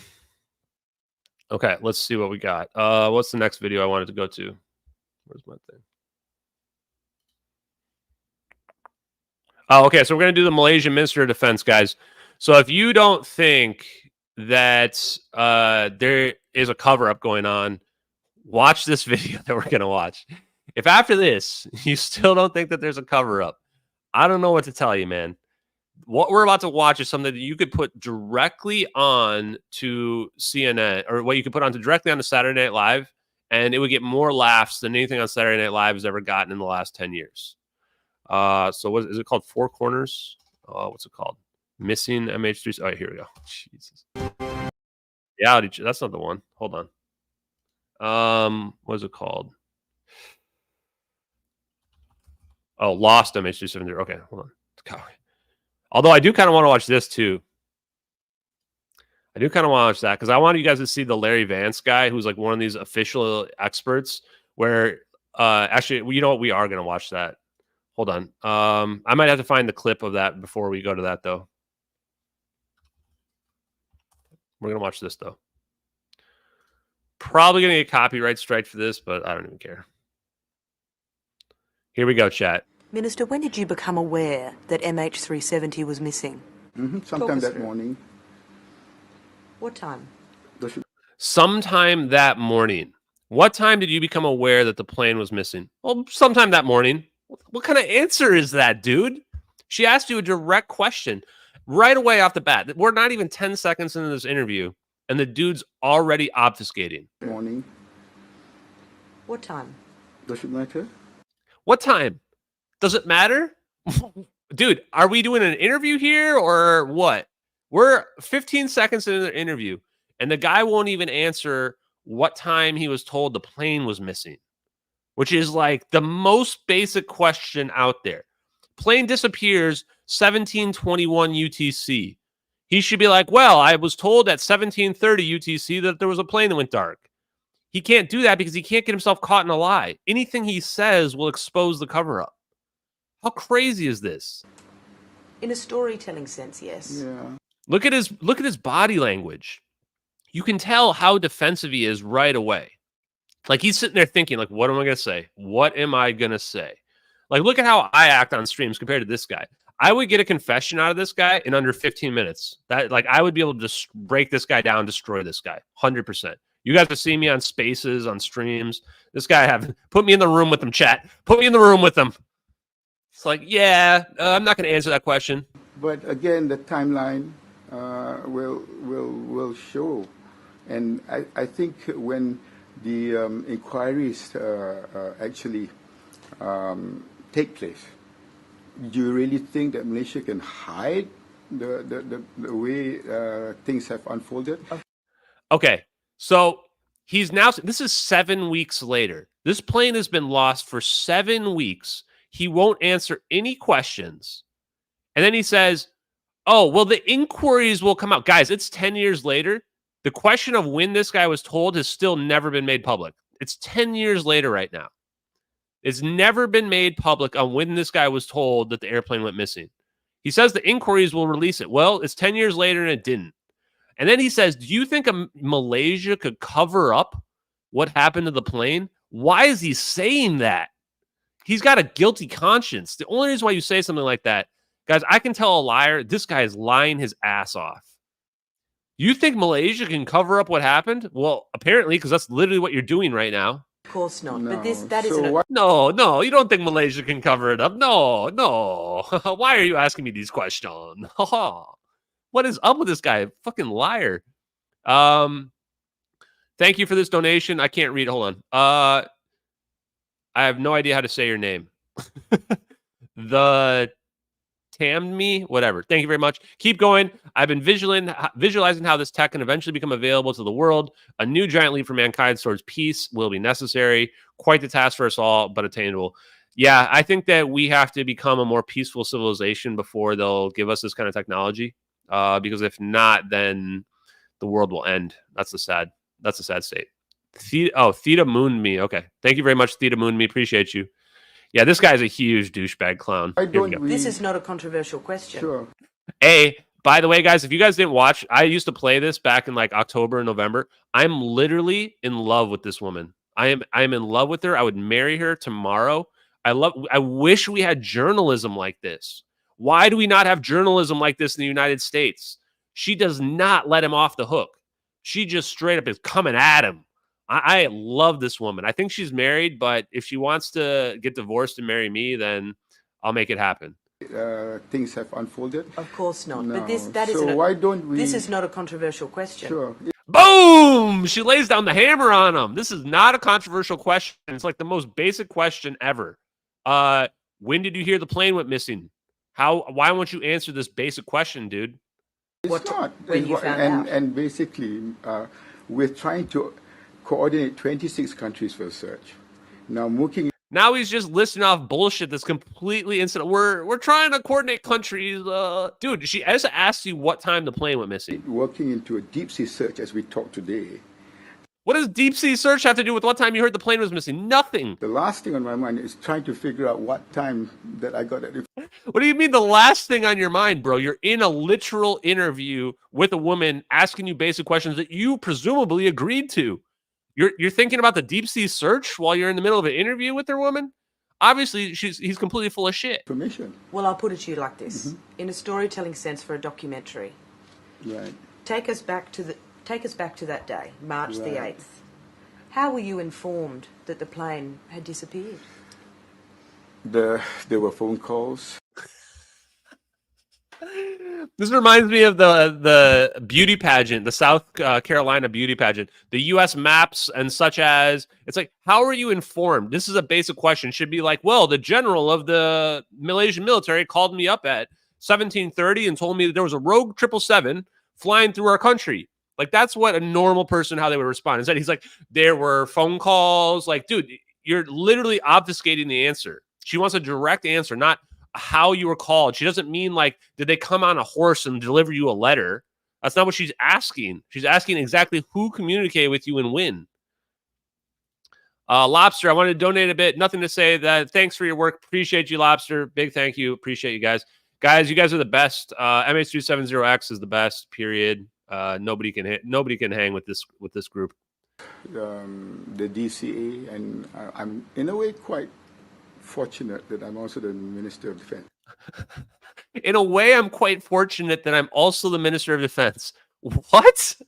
She asked you how you were communicated about the plane disappearing. Well, it's fortunate that I'm the Minister of Defense as well. What is up with this guy? I think no one out there is holding two portfolios. He's praising himself. He's praising himself. This is divine. This is divine. This is divine. Dude, I'm trying to remember. The question was, how are you notified of the plane disappearing? And your answer is, well, there were phone calls, and I'm also the Minister of Defense, and this is divine. What the? And I had calls from the Air Force. So many lines of There was so many. Just I can't pick which one. There's so many ways where I was communicated. communication. And it happened. You have to understand, you know what time it happened? You have to also understand. You have to understand what time it happened. Yes, she just asked you that. She just asked you what time, and you wouldn't answer. And where it happened. It was at. What do you mean where? Yes, we want to know when and where you were told the plane disappeared. Is that? I feel like that should just be like we're already like 2 minutes into this, and we could have got the answer within 15 seconds. Like you can just tell this guy's full of shit. The time in which they moved into Vietnamese airspace. No, we know when they moved into Vietnamese airspace. The plane went dark at 1721 UTC. Everybody knows that. What we want to know is when did you find out about the plane disappearing so that we can figure out what the deal with your response time was. And the reason why I won't answer that is because if you were to say like, oh, I was notified at 1730 UTC, people are going to be like, well, why did you not do anything? And the answer is that you can't say anything because then they're going to find out that it was a fire event. And that the fire event is completely contradicts the idea the plane was in the South Indian Ocean. That's why he's lying right here.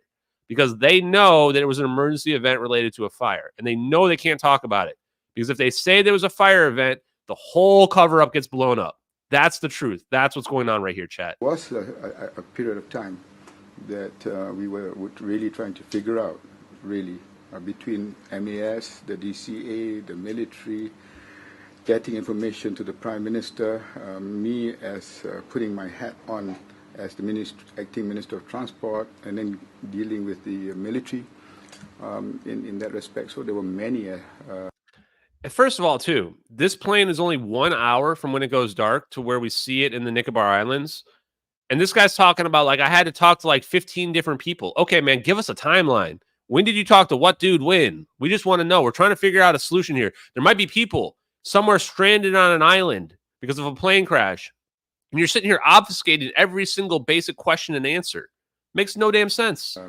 Ways in which information was coming in. But for personally, on my part, like anybody else, this information has got to be digested. We have to look at it calmly. So were you aware? It's like she asked you what time and who, and now you're going, well, the information has to be digested calmly. And dude, this was 7 weeks ago. This was not like the next day. Like, this is all information that you should be ready to talk about. Look at this dude's face.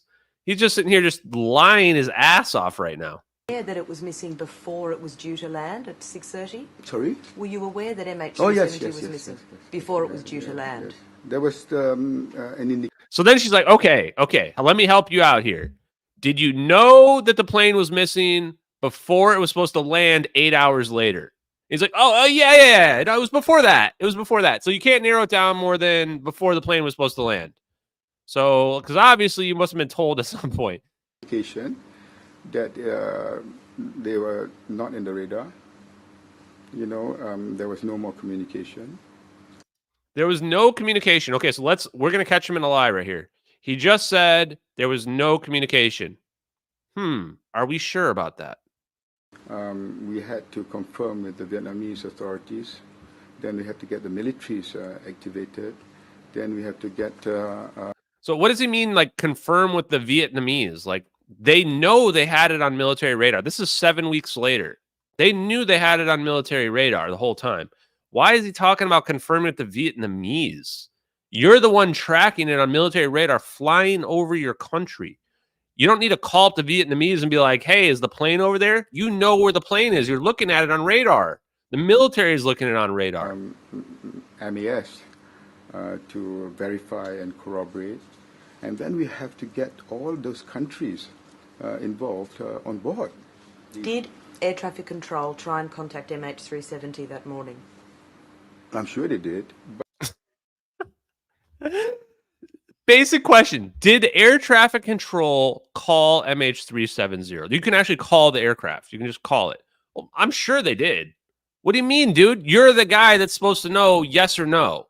This is the highest ranking person that knows the answer to this question. The answer is yes. We know because the Inmarsat logs released years later have 2 failed phone calls. One right before the zap at 1840 UTC, right before the videos, and then one like 6 hours later. 5 hours later. Why did they only call twice? Why did they wait so long to call the aircraft? The answer is simple. They had communications with the craft. He can't answer a basic question because he's lying. But I think I cannot today confirm one way or the other, because unless I have it in front of me today, that sort of questions are so detailed that the question of whether or not they called the aircraft is too detailed. He can't answer a yes or no question. Yes or no, did they call the aircraft? I can't answer that question today. It's only 7 weeks later. You don't know, you haven't been made informed of whether or not they called the plane 7 weeks after it disappeared. It's a too detailed of a question. A yes or no question is too detailed. I do not want to be cornered. I do not want to be cornered. Finally, he tells the truth accidentally. He doesn't want to be cornered in a lie. If he were to say that they called the plane and then the Inmarsat logs, which he doesn't know that they're going to falsify, if those logs contradict what he says here, they're going to get caught in a lie. This is the reason why he's being very careful, because he knows Inmarsat is falsifying information on the logs to release to the public so that they can make it look like the plane went into the South Indian Ocean. He knows that. And he knows that if he says something that's going to get caught in a lie, he's going to get in big trouble. So he can't give any information away here. That's what he's doing. I'm calling him out 100%. That's what's going on. And be misquoted. Air traffic controllers Don't want to say any information and get misquoted. What do you mean, dude? You're being recorded on an agreed upon interview. as we understand it, knew that MH370 wasn't responding Right. to radio calls, Right. etc., from around 1:32 a.m. Yes. 4.5 hours pass. Right. What happened in those 4.5 hours from the Malaysian perspective Yes. to try and locate the plane? Well, I think that I want to know too. She asked him 4.5 hours went by. What did you do to figure out what was how to communicate with the plane, where the plane was going? I want to know too. What? You're the guy, dude. You're the number one official responsible. You're the Minister of Defense and Minister of Transportation. And it's 7 weeks later. 7 weeks later. This isn't like a few hours later or the next day. 7 weeks later, and he doesn't know anything about when he was communicated. He won't answer when air traffic control, if they tried to reach out to the plane, or during 4 hours of like the critical moments. He has nothing about what happened. And You don't know? Of course, I've And she can't believe it. You don't know? You don't know if they tried to get in contact with the plane at all during a 4.5 hour window? I don't want to get caught. heard stories from and reports from all sources. Heard reports from sources. Well, what are they, brother? This is the interview. This is the time. What's the sources? What are the stories? What did they say? But based on other speculation and based on doubts, Based on other so okay, I've heard stories, and I'm literally the guy that would be informed of the facts, but I'm going to speculate and have doubts. I'm sorry, what? What doubts? What speculation? What is he talking about? I want to be sure, being the minister responsible, what comes out there is credible. So now he says the truth right there. He gives up the game right there. He says, I'm afraid that I'm going to get caught in a lie. So I have to be very careful about what I say right here. So I'm going to say nothing. Somebody who's honest and open just says exactly the information they have. They're getting that information out there to the public. They're not afraid of being caught in a lie, because even if they had information that was false, that that wasn't credible, we would be able to figure that out. This guy wouldn't be at fault for it. The problem here is that if something were to come out, if the fake story were to contradict this guy, then this guy is going to prison. So this guy has to be extremely careful about what he puts out there. And it's corroborated and it is verified. Now, if there are areas... Again, chat, we're talking about the only questions he's been asked so far that he says needs to be corroborated and verified is when he was made aware of the plane going missing, if air traffic control called the plane, and if they did anything to try to get in touch with the plane over a 4 hour window. That's the only thing he's been asked so far. And he won't answer any of those questions. That we can learn from this, I'll be the first to admit it. Well, you are the one who can. If there's anything we can learn from this, I'll be the first to admit it. Like, this is why people thought that the Malaysian government was ignorant and incompetent, because this guy's a fucking moron and he's a liar. And it's not that they were incompetent, is they were literally maliciously covering up what happened to the plane. That's what's going on here. Verify and corroborate, and that is why And I'm sitting with you today. And I will answer with the panel of experts. I will answer with a panel. He's being asked of his direct information. He's the highest ranked official. He won't even answer a basic question. He wants to answer with a panel of people as opposed to just straight up. Why did he even do this interview? Because they will be asking not speculative questions. They will be asking whether standard operating procedure. Nothing that she's asked is a speculative question. She asked him when he was directly communicated the plane went missing, if air traffic control contacted the plane. These are not speculative questions. These are yes or no questions. These are questions that are easily verified, that these would be the very first questions that any official in response to the investigation would be doing. If I'm the investigator and I am in this guy's position, the very first thing I'm doing is, hey, I'm going to air traffic control. Very first thing, talking to air traffic control. Did we get communication with the plane? When was the last time we talked to them? When was the last time we tried calling them again? Those would be the very, very first things I would ask. I would be able to answer those questions the next day. This is 7 weeks later, and the guy won't answer those questions. Procedures have been followed. International standards of civil aviation codes have been followed. And now he's giving excuses for why he doesn't have any answers. We followed international codes for civil aviation. Like, why are you giving excuses for why you can't answer basic yes or no questions? And that will come out. Will you confirm And whether... That will come out. Spoiler, guys, it's 10 years later. None of it came out. Nothing ever came out. Of that. Will you confirm how many times DCA and air traffic control tried to contact MH370? Well, you have to actually get the DCA to do it. Not today. I mean, if you... Not today. How many times did they try to contact MH370? I can't tell you that. Why can't you tell me that? Again, this is the very first question as an investigator that you would be going to air traffic control to ask them. How many times did you try to contact the plane? I mean, I would have called the plane. If we have a Rogue 777, I'd have called it like 20 times. Turns out, based on the Inmarsat logs, they only called twice. They only called twice. Why would they only call the plane twice? You've got a Rogue 777. You would have called it way more times. What gave me time to find out? Because I'm not, these questions were not given to me in advance. You know? There he says it again. These questions were not given to me in advance. So he's afraid of lying now, and he doesn't want to get caught in the lie. He gives it away. There are 1,000,001 questions out there that have been so detailed. These are, again, not detailed questions. When did they call the plane? Were they aware of it disappearing? How many times did they call it? These are things where, I mean, I know the answer. I'm a dude 10 years later on Twitter, and I know the answer to these things just from getting them through the internet. This guy couldn't answer the question. He's the official who would be in charge of the investigation and would be the one that all the information would flow up to. He won't answer any of them. I don't think we can answer it all in this interview that we have today. I'm not being defensive. And then he literally does the thing where he admits the thing that he's doing. I'm not being defensive. Yes, you literally are, by the very definition of the word, being defensive. That's actually exactly what he was being. He was literally being defensive. Which is weird because when people like victimize themselves like this, or this is like the sure sign of a lie. Like this guy is literally, I'm not a body language person, but 1,000% this guy is lying. 1,000%. No doubt whatsoever. When people lie about being defensive, when that's literally what they're doing, now you know you can't trust anything else that they say. But nothing really to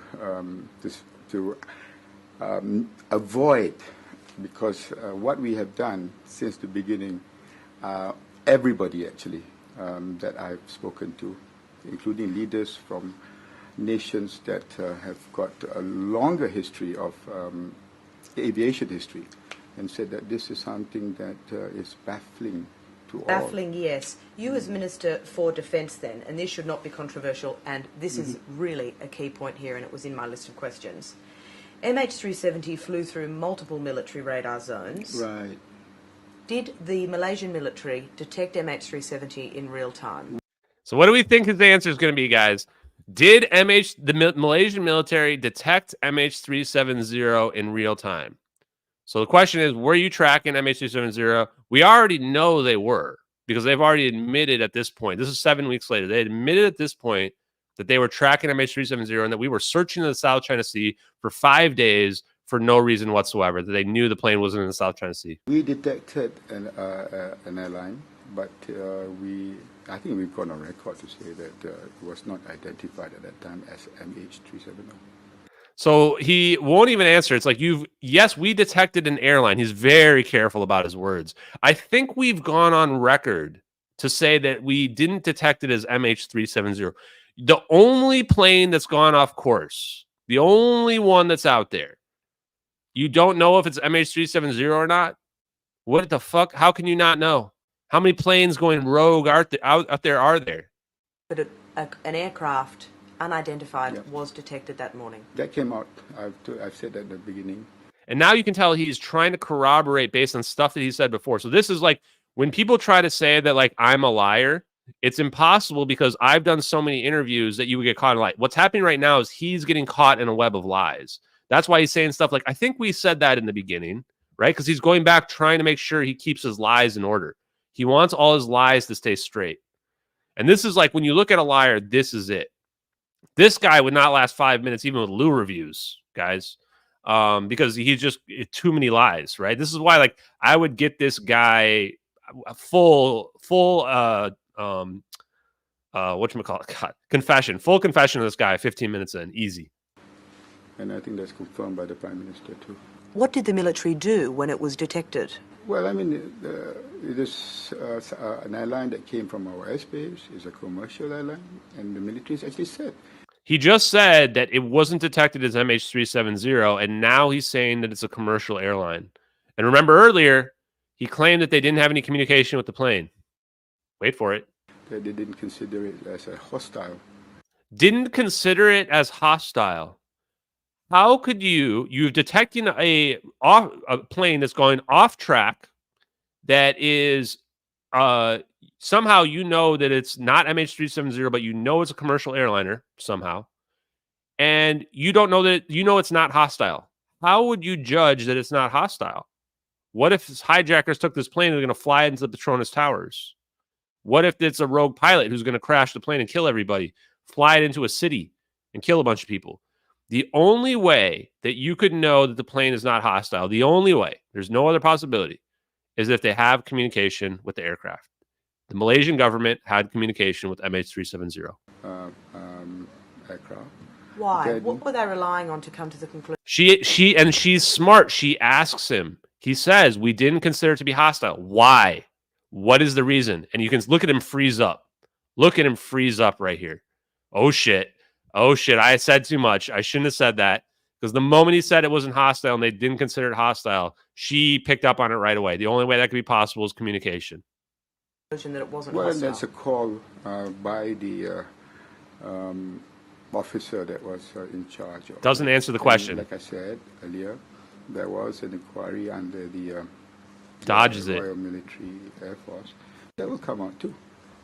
So completely won't answer the question, because she knew the only way they could have known it's not hostile is communication, and he couldn't answer, because the only thing he could say is that we had communication with the plane that would have been a lie, or that he would have shown that he was lying before when he said there was no communication. So they must have had it. So the reason why he wouldn't answer the question about air traffic control trying to call the plane is because, again, it would have shown the lie. So this is why he was dodging the question earlier about air traffic control calling MH370, because they know they had communication with it. That's how they knew it wasn't hostile. That's the only possible explanation. This doesn't require Inmarsat pings or any other bullshit like that. Again, guys, basic common sense here. This is the only conclusion that can be reached. So who was on duty? How many people? Whoa, you see that? What was that? That was so, and you can tell this is right after he almost got caught in the lie about saying the communications. So he almost got caught lying in the communications. Look at this facial expression. That will come out too. Look at this. Whoa, got him.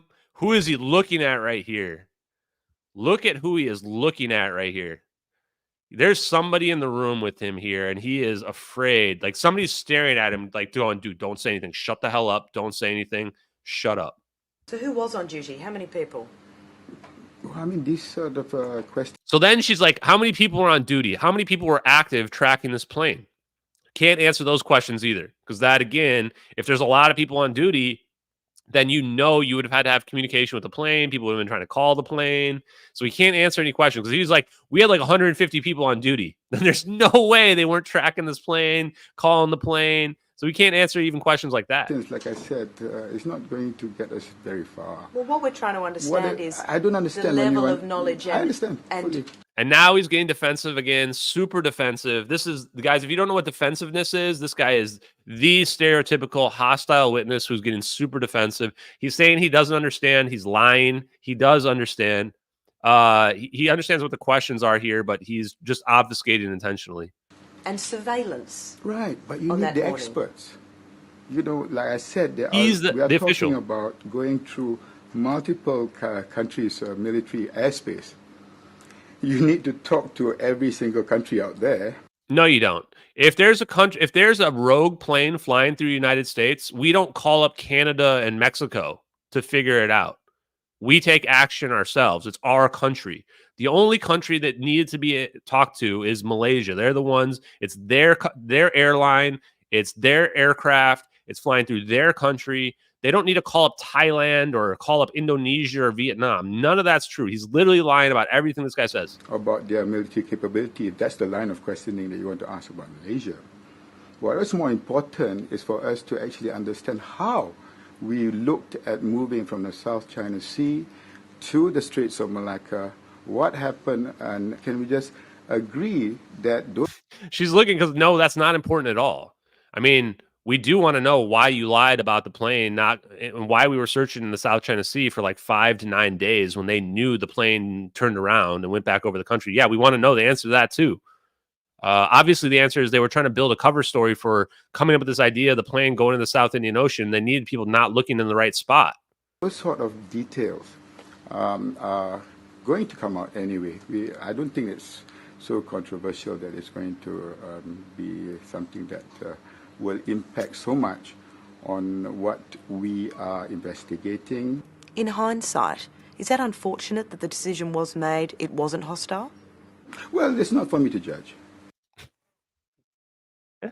It's not for me to judge. Hey, we didn't send up a jet to track the plane, and therefore we have no idea where it went. But it's not for me to judge that we didn't do that. Guys, if there's a rogue 777, a plane the size of a city block with 239 people on it, you're sending up a jet after it every single time. And yes, it's literally this guy's literal job to judge. He's literally the Minister of Defense and Transportation. 2 hats, both of them. It's actually his real job to judge and take responsibility for those actions. It's actually like one of his only jobs.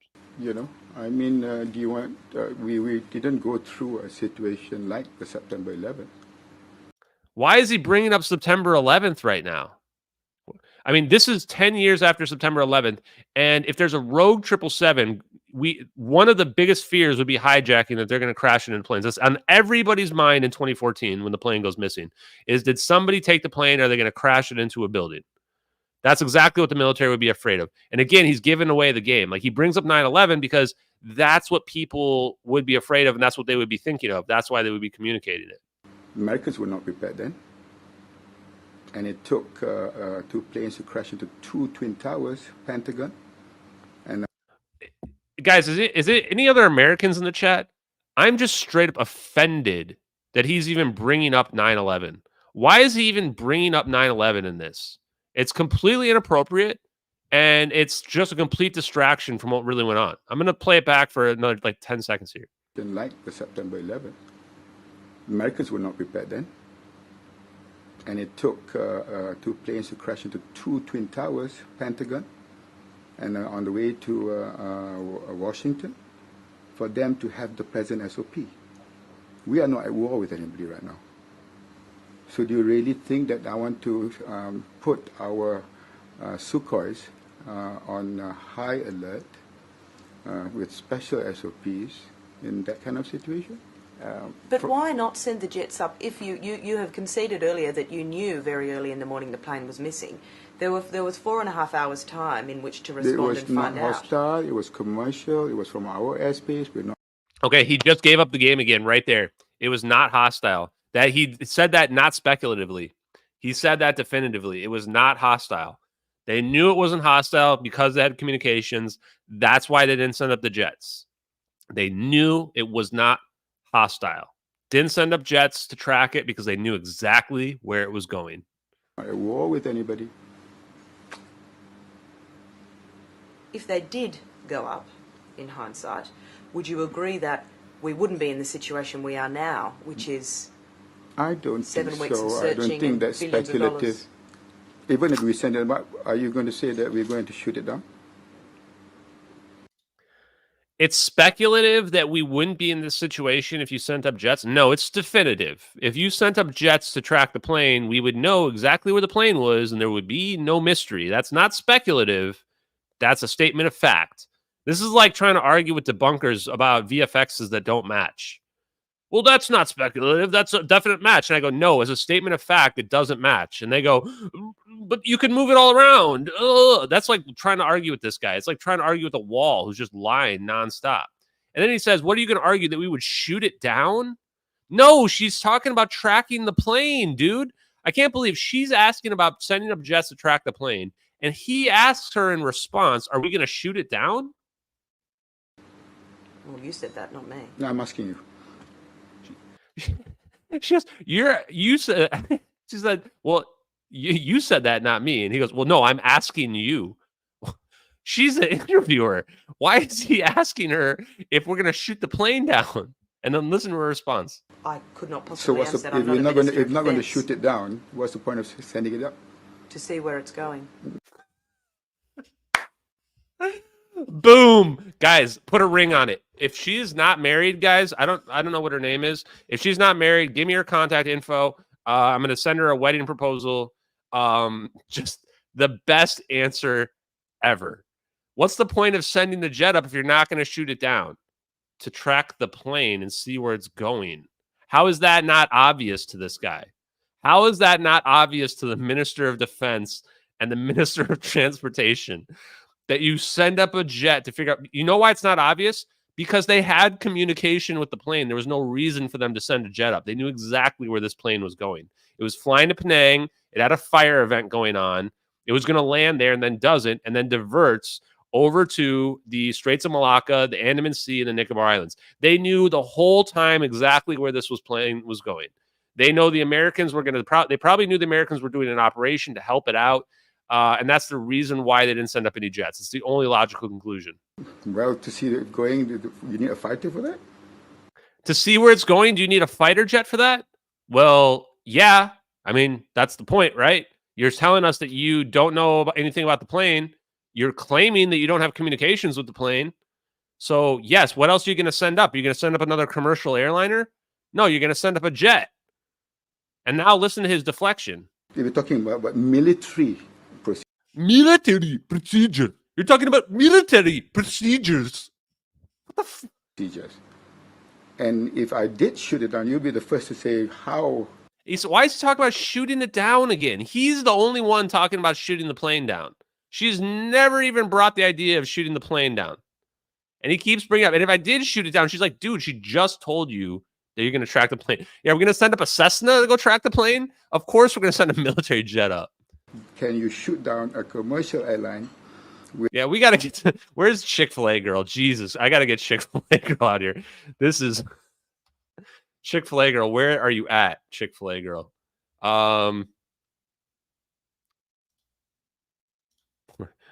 Chick-fil-A girl, where are you at? This is the only appropriate reaction to this guy talking about shooting down the plane. We're going to keep this up in the background. 14 nationals, half of them Chinese. I'll be in a worse position probably. Why shoot it down, though, if it's not hostile? Okay. Look at this guy sweating right here. You can tell he's retreating into his shell like a turtle right now. He's retreating into his shell. You can see the sweat dripping down his head. He's panicking right now, full on panic. He's realized that he's getting caught in a lie. She's like just nailing him to the wall right now. He's talking about shooting down jets when she's talking about just tracking the plane. 14 nationals, half of them Chinese. I'll be in a worse position probably. Why shoot it down, though, if it's not hostile? Well, the Americans would. The Americans would?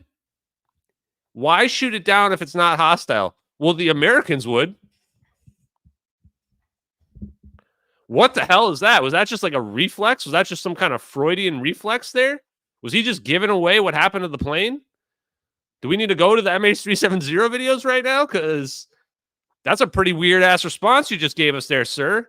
Especially when we have two videos in the public sphere showing the Americans zapping the plane. Basically either out of existence or somewhere else on Earth.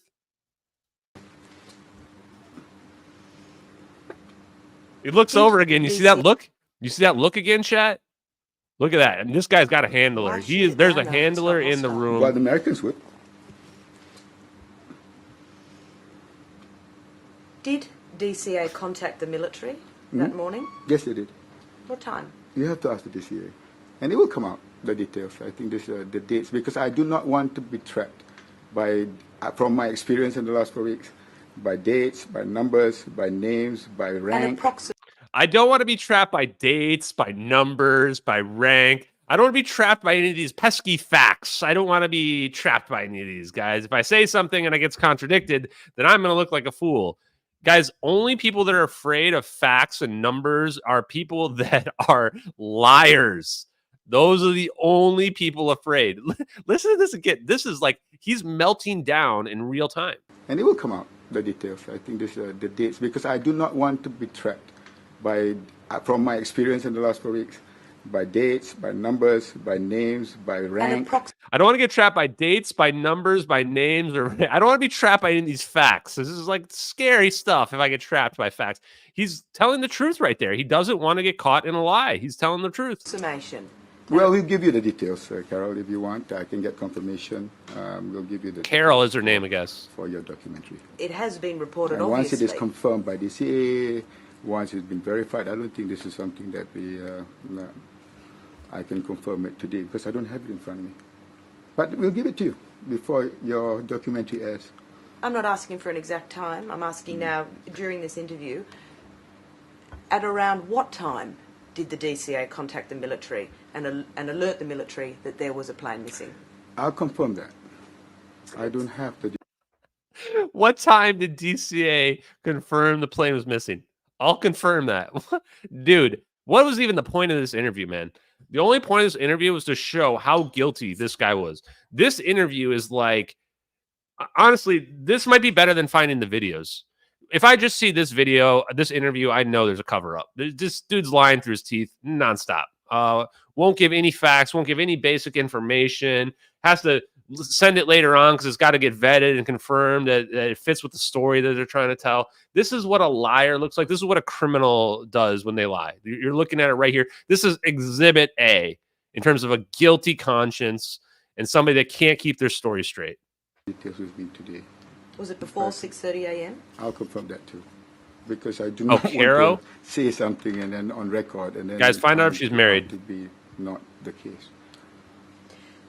Do you agree that the military detected MH370 in real time? They detected an aircraft. Do you agree that they detected MH370? Like, this is the least controversial question because we know at this point, 7 weeks later, they detected MH370. This is where they've already admitted that the plane went back across the country and went to the Malacca Straits. He still won't even answer that, even after they've already admitted that, because he's so afraid of getting caught in a lie. We detected an aircraft. We're not even really ready to prepare that we detected MH370 because we might need to change the story a little bit later. Wild. A commercial aircraft. What did the radar show? It showed an aircraft that was commercial. That's it. It's a blip. What did the radar data show, though? Let's discuss altitude. What altitude was it flying at? I don't, like I said, having the details of the altitude and whatnot. What was more important? Did it reach 45,000 feet? What is... It showed an aircraft that was commercial. The guy's just the worst, man. Worst liar in the history of the world here. I'm even spitting my beer out. It's too funny. What's more important, right, is to make sure, as I said from the beginning, to find the aircraft. Right? We need to stick with the facts at hand there. This is a very simple factual question. Yeah, exactly. Wait, radar showed a commercial aircraft. Yeah, and she's just trying to stick to the facts, and the guy just won't. She lost her job. Guys, let's get her signed up on MH370X. Caro, whatever her name is, Caro, soon to be Caro Forbes. Let's get her signed up. I love this woman. We need more investigative research like her. She should be the #1 investigative researcher on the planet. I want to see her interviewing just everybody. I mean, like, this is just greatest interview ever. We need to stick with the facts at hand there. This is a very simple factual question. Did it reach 45,000 feet? Well, what the military radar was coming out, I said the military have done an inquiry on this. We're having the panel Minister, of experts. why won't you answer that question? There you go. Why won't you answer the question, Minister? Why will you not answer a basic question about the altitude? Why not? Probably because it was a fire event and the plane attempted an emergency descent to keep the passengers alive. If they answered questions about the altitude, then it would show that it was a fire emergency event very clearly, and the whole thing would unravel. All the lies would unravel. They can't answer basic questions about the time. They can't answer questions about if they called them and tried to communicate with the plane. The lies about not having communications and then saying that they knew it wasn't hostile. And now we won't even talk about questions related to when the military tracked the plane, if they tracked MH370, or the altitude of the plane, which would be known. Because I don't have it. I don't have it. How does he not have basic information like this? It's literally his job. Doesn't have basic information about the altitude of the plane. Doesn't have information about when he was first contacted. This is not, guys, this isn't like a day later. This is 7 weeks after the plane disappeared. Yes, he has the information. He absolutely has the information. He's lying about it. He has the information about the plane. An inquiry on this. We're having the panel Minister, of experts. why won't you answer that question? Because I don't have it. I don't have it. You don't know what I altitude know the plane there are reached. many information that's come out, but what I need to say today will depend very much on the structure and how we're going to move forward. I have a plan, and this plan. We cannot move forward without facts. I know, but the facts will come out, and we will not get the facts today because at the end of the day. But you have stressed you have nothing to hide, so why not answer a simple question It's about not altitude? it's not as simple as that. Why? Well, because we have put structures in place where the NTSB, the AIB have all agreed to come on board. Checking to see if she's married, and I come on to your interview to reveal things which are going to come out anyway. I think you just have to be fair to me. If by this afternoon I find out from the relevant authorities that these two questions can be answered, these questions have been asked day in and day out. So then what did the radar data show? Oh, there he goes again. We got him again there, chat. Yeah, he's looking at his handler again. Got him right there. Got him. 3 times we caught him looking at the handler in this. You can find this interview on YouTube. It's called, I think it's called Lost MH370. It's called Lost MH370 4 Corners Part 1, published May 21st, 2014. This video was published 2 days after the MH370 video was published. So then what did the radar data show? What did the radar data show? Did it show location? You're still going on about the details. What did the radar data show? Did it show the location? Oh, you're still going on about the details? Dude, yes, you're in something called an interview where the point of the interview is to determine details. So, you're still going on about the details. I got to listen to that part again. Asked day in and day out. So then what did the radar data show? What did the radar data show? Did it show location? You're still going on about the details. Looks over at his handler. Says, what did the radar show? Where am I? Am I in an interview? Oh, wait, you're still going on about the details? Interesting. Which radar? The military radar data. You've got military radar, you've got civil radar, you've got satellite. She asked you about the military radar. Next thing you know, he's talking about civil radar, the maps, U.S. maps, and such as Iraq. The Chinese satellite. There are 21 Chinese satellites. Why is he talking about Chinese satellites? Well, I mean, it's kind of funny because this is like there was actual Chinese satellite picture that dropped as well, which we think might show what's going on in the video. So pretty weird. One of them actually gave me satellite images in the South China Sea. You really want me to confirm something? He mentioned the satellite images that were supposedly of the South China Sea. Those satellite images were not of the South China Sea. They checked and there was no debris found there. So that's interesting. He brought the satellite images up, chat. He just mentioned this Chinese satellite images. When even satellite that's coming from a third party has shown to be negative. So basically, you're looking at a man who's followed every lead from the first day, and a lot of these leads that were speculated by the media and people wanted answers for, which people completely forgot. He just mentioned that the satellite images were speculative by the media.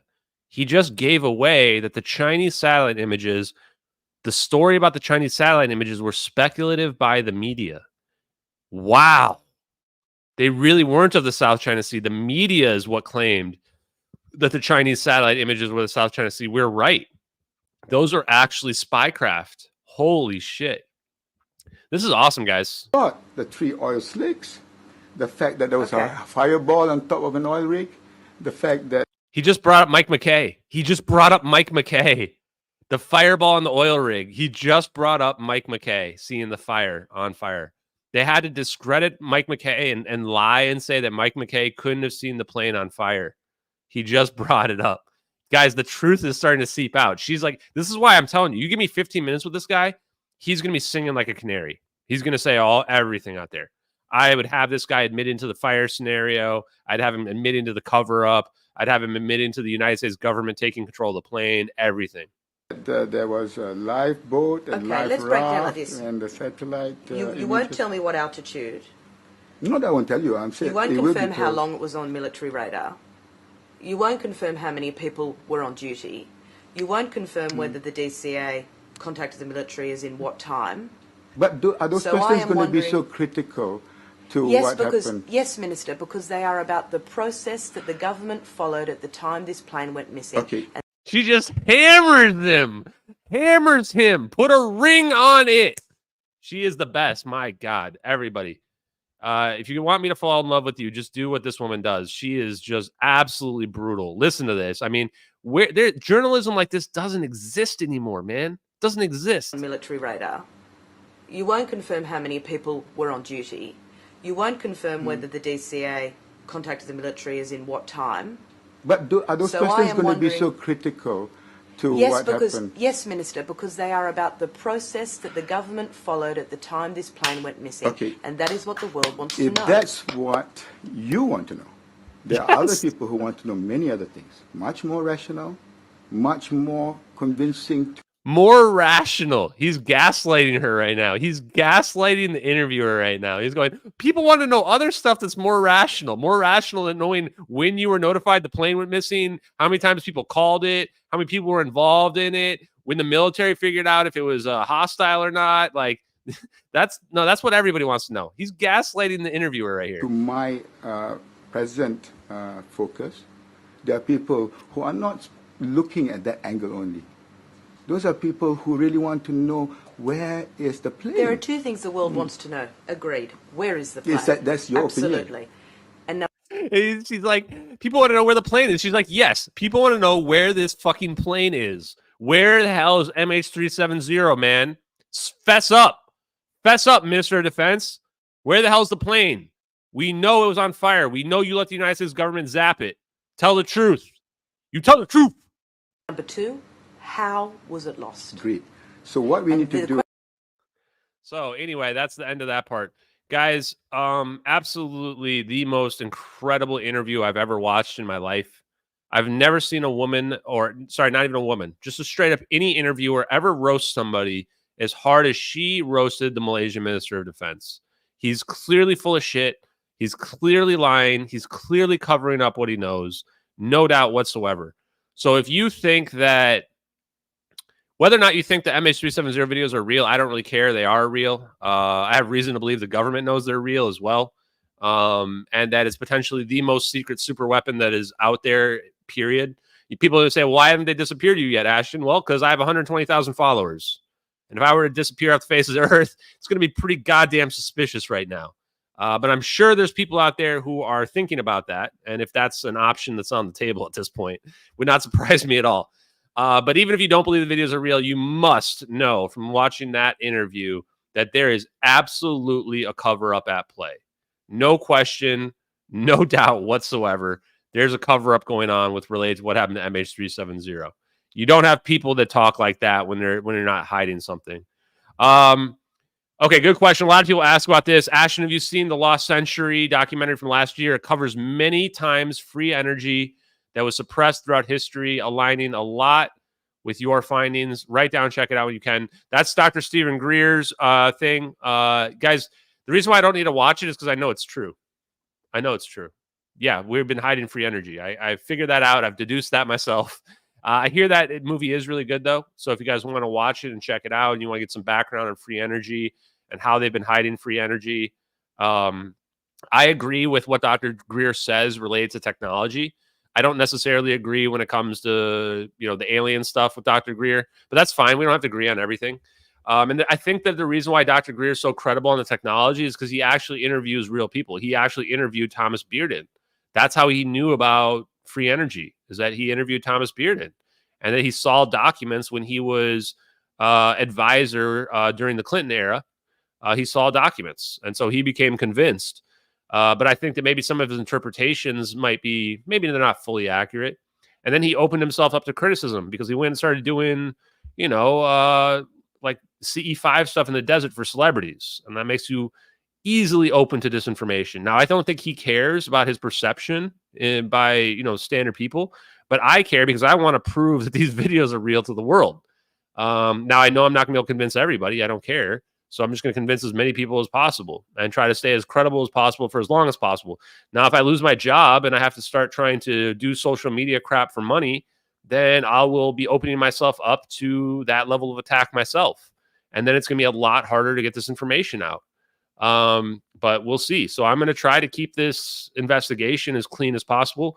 But like I said before, this is probably going to be a situation where I'm probably going to have to step back a little bit and focus on my job again, because people are starting to notice, because I have I'm getting like 3 million views on some of my posts out there. Like, people in my job are noticing now, and they're like, oh, Ashton's posted on Twitter during work. So I've got to be like a lot more separating my two things, Okay. Let's watch the videos one more time.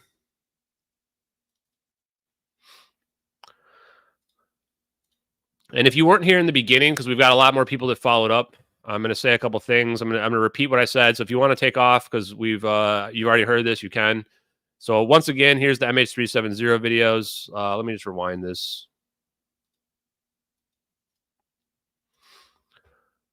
So the reason why everybody's lying about these videos is because even the white hats are scared of these videos. Like, if you would have a nuke get out there to the public before people knew about nukes, even the good guys would want to hide it.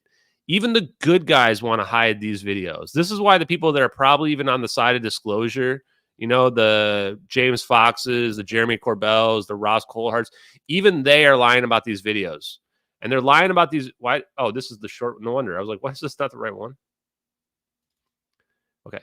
The reason why they're lying about these videos is because they don't want to hurt national security. Like, these videos getting out hurts national security. China and Russia figuring this out hurts national security. Iran figuring this out. North Korea. This hurts national security. Too bad. They shouldn't have let it leak out to the world. They shouldn't have let some random guy on Twitter, on X, figure it out, figure out the science. That's their bad. Until they come and talk to me, I'm going to keep exposing it. But we know the people are lying about it. We know all the UFO celebrities are lying about this. All their contacts are lying to them about these videos. Everybody's trying to make these videos go away. The AARO is panicking and losing their shit. That's why they're ghosting me, because there's nothing they can say about these videos that won't expose the lie, like the Malaysian Minister of Defense. The AARO is at least smart enough not to do an interview, because if they do an interview, I'm going to do what that woman did to the Minister of Defense, and I'm going to show that the AARO is full of shit. So instead, what they're doing is they're ghosting me. And I gave them verifiable evidence. And I've mentioned this many times on many podcasts and on many streams. I gave them the verifiable evidence of Edward C. Lin. Edward C. Lin's the guy that leaked these videos. They will be able to prove that and confirm that. And that's the reason why they can't talk to me. That's the reason why they probably can't mention this. So the question is, we're going to figure out, how are they going to lie? How is the AARO going to gaslight? I would imagine that the Pentagon and the DOD will tell the AARO to lie to me. If they lie to me, though, somebody has to be brought in order to be told to lie. So it's going to be interesting. The way I would expect them to say that, no, they didn't find anything or something like that, right? But we caught them because we have USA 229 staring down at the location where the plane supposedly turned in the South Indian Ocean. So the United States government, we know they know. They're kind of caught over the barrel on this one. So we'll see what they say and how they try to lie. And once again, if you weren't here in the beginning, the best thing the government could do right now, I'm going to give the government some advice right now. If you're the CIA, you better go find those pieces of MH370 that you tore apart in Diego Garcia and go out to the South Indian Ocean and send somebody to start dumping those pieces into the ocean and make them sink to the bottom somehow. I don't know how you're going to do it, but go somewhere along that seventh arc, sink them down there, and then have Ocean Infinity go down there and try to find them and tell people like, oh, we just missed one spot somehow, and somehow none of this debris was floating. And, and then somehow fake a black box or something like that. I mean, I don't know what you're going to do. Good luck, honestly. Good luck. I don't know how you're going to lie to people on this, but that's what I would do. Backup plan for the government would be take the original videos and use AI to like disappear the orbs and the zap out of them, and then tell the world, like, come out and be like, yeah, we were filming MH370. Somebody got the footage and they added some orbs to it, and we were tracking it, and and make up some bullshit about it. Like that's the other backup plan, because there's really just we have them. Like there's nothing they can do. We have them over a barrel. There's no way to lie about this anymore. You guys are looking at our most powerful super weapon on the planet right now, and this was 10 years ago. There it is, right there, a real wormhole. That's a real wormhole right there, chat. We get to look at a real fucking wormhole, warp drive. There it is. There it is right there. Incredible, huh? What a time to be alive, guys. What a time to be alive. Free energy is real. We have warp technology that the government has been hiding from us peasants, and we caught them in 4K. We just straight up caught them in 4K. And we were able to put together just some random civilians. We were able to put together probably the strongest criminal investigation in the history of the world. International investigation. Find more evidence about this plane than every expert that's out there. All these phony experts like Jeff Wise and Mike Exner, Larry Vance, and Victor Iannello. They're all clowns. They're all frauds. We did more work than any of them. We found the real story of what happened to the plane. And we also exposed the government at the same time. Guys, cheers to MH370X. You guys are fucking heroes. Cheers to you. We have the ability to change the entire world based on these videos. That's how crazy these videos are. So thank you guys for being part of this community. Thank you for hanging out tonight. We are probably going to be focusing more. Oh, by the way, tomorrow I'm going to be doing a space with America Shaman. It's at, I think, 6 o'clock Eastern time tomorrow. We're going to talk about the DIA papers and other stuff related to that. Usually we go for like 2 hours. So that's probably what we're going to do. We'll have people who can come up and take questions during the second half.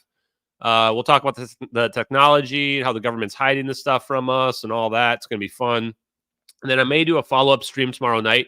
I want to dig into some more of the science. There's a Bob Greenier, a couple years ago, he did a thing about coherent matter waves. And then I also want to look into John Archibald Wheeler as well, and some of these other scientists and some of their other theories, Ehrenhoff-Bohm effect, because I think I want to be able to understand the technology even better than we understand it now. So come along for that, and that'll be awesome. Yeah, sorry, Nastro, for that, brother, for that accidental ban yesterday. That was my bad. The chat was moving so quickly that when I right-clicked on somebody else's name to ban them, it banned Nostro instead. So it was pretty funny. Oh, yeah, is that the bear guy? Yeah, you know what? And at least you didn't call him the QAnon shaman, because he's America's shaman, guys. He's not QAnon anything. Like, the media just literally made up a fake thing about him. Where's the Ian piece? Yeah, where is that? I'm going to have to ask him. I hope he didn't get cold feet on it, because we had an amazing conversation, It may just be taking a little while. I may ping him and see where that's at. But that conversation was awesome. So there's actually still some pretty good stuff coming out. But that was like long form, 2-hour long thing. So it should be good. Any other last questions, guys? Yeah, so once again, 6 p.m. Eastern time tomorrow should be the America Shaman space. This is going to be like the 4th or 5th space I've done with Jake. I really like Jake a lot. Like Jake and I are like yin and yang. Like I'm like the hard science and he's like the more esoteric science, but he knows like so much. So should be sweet, man. Should be sweet. Okay, guys, gonna go to sleep. You guys have a good one. I'll play you out. Peace, everybody. Have a good night.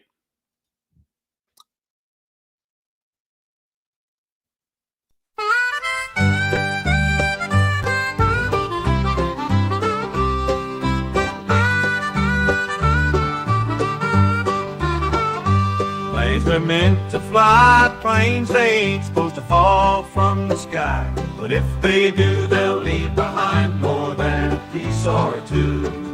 Planes just be flying, I know you think I'm lying. The USA, they be hiding the truth, and I ain't buying.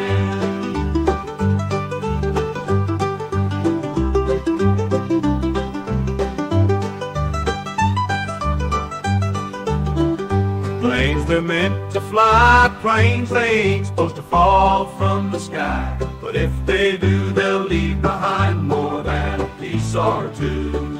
They'll leave behind more than I know you think I'm lying. The USA, they be hiding the truth, and I ain't buying.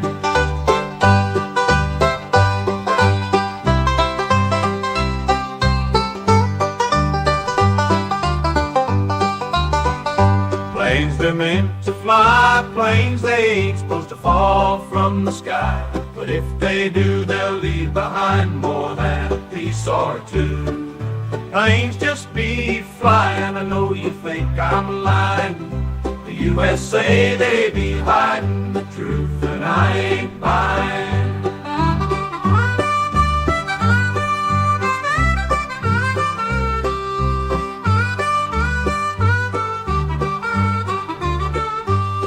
They'll leave behind more than a piece or two. They'll leave behind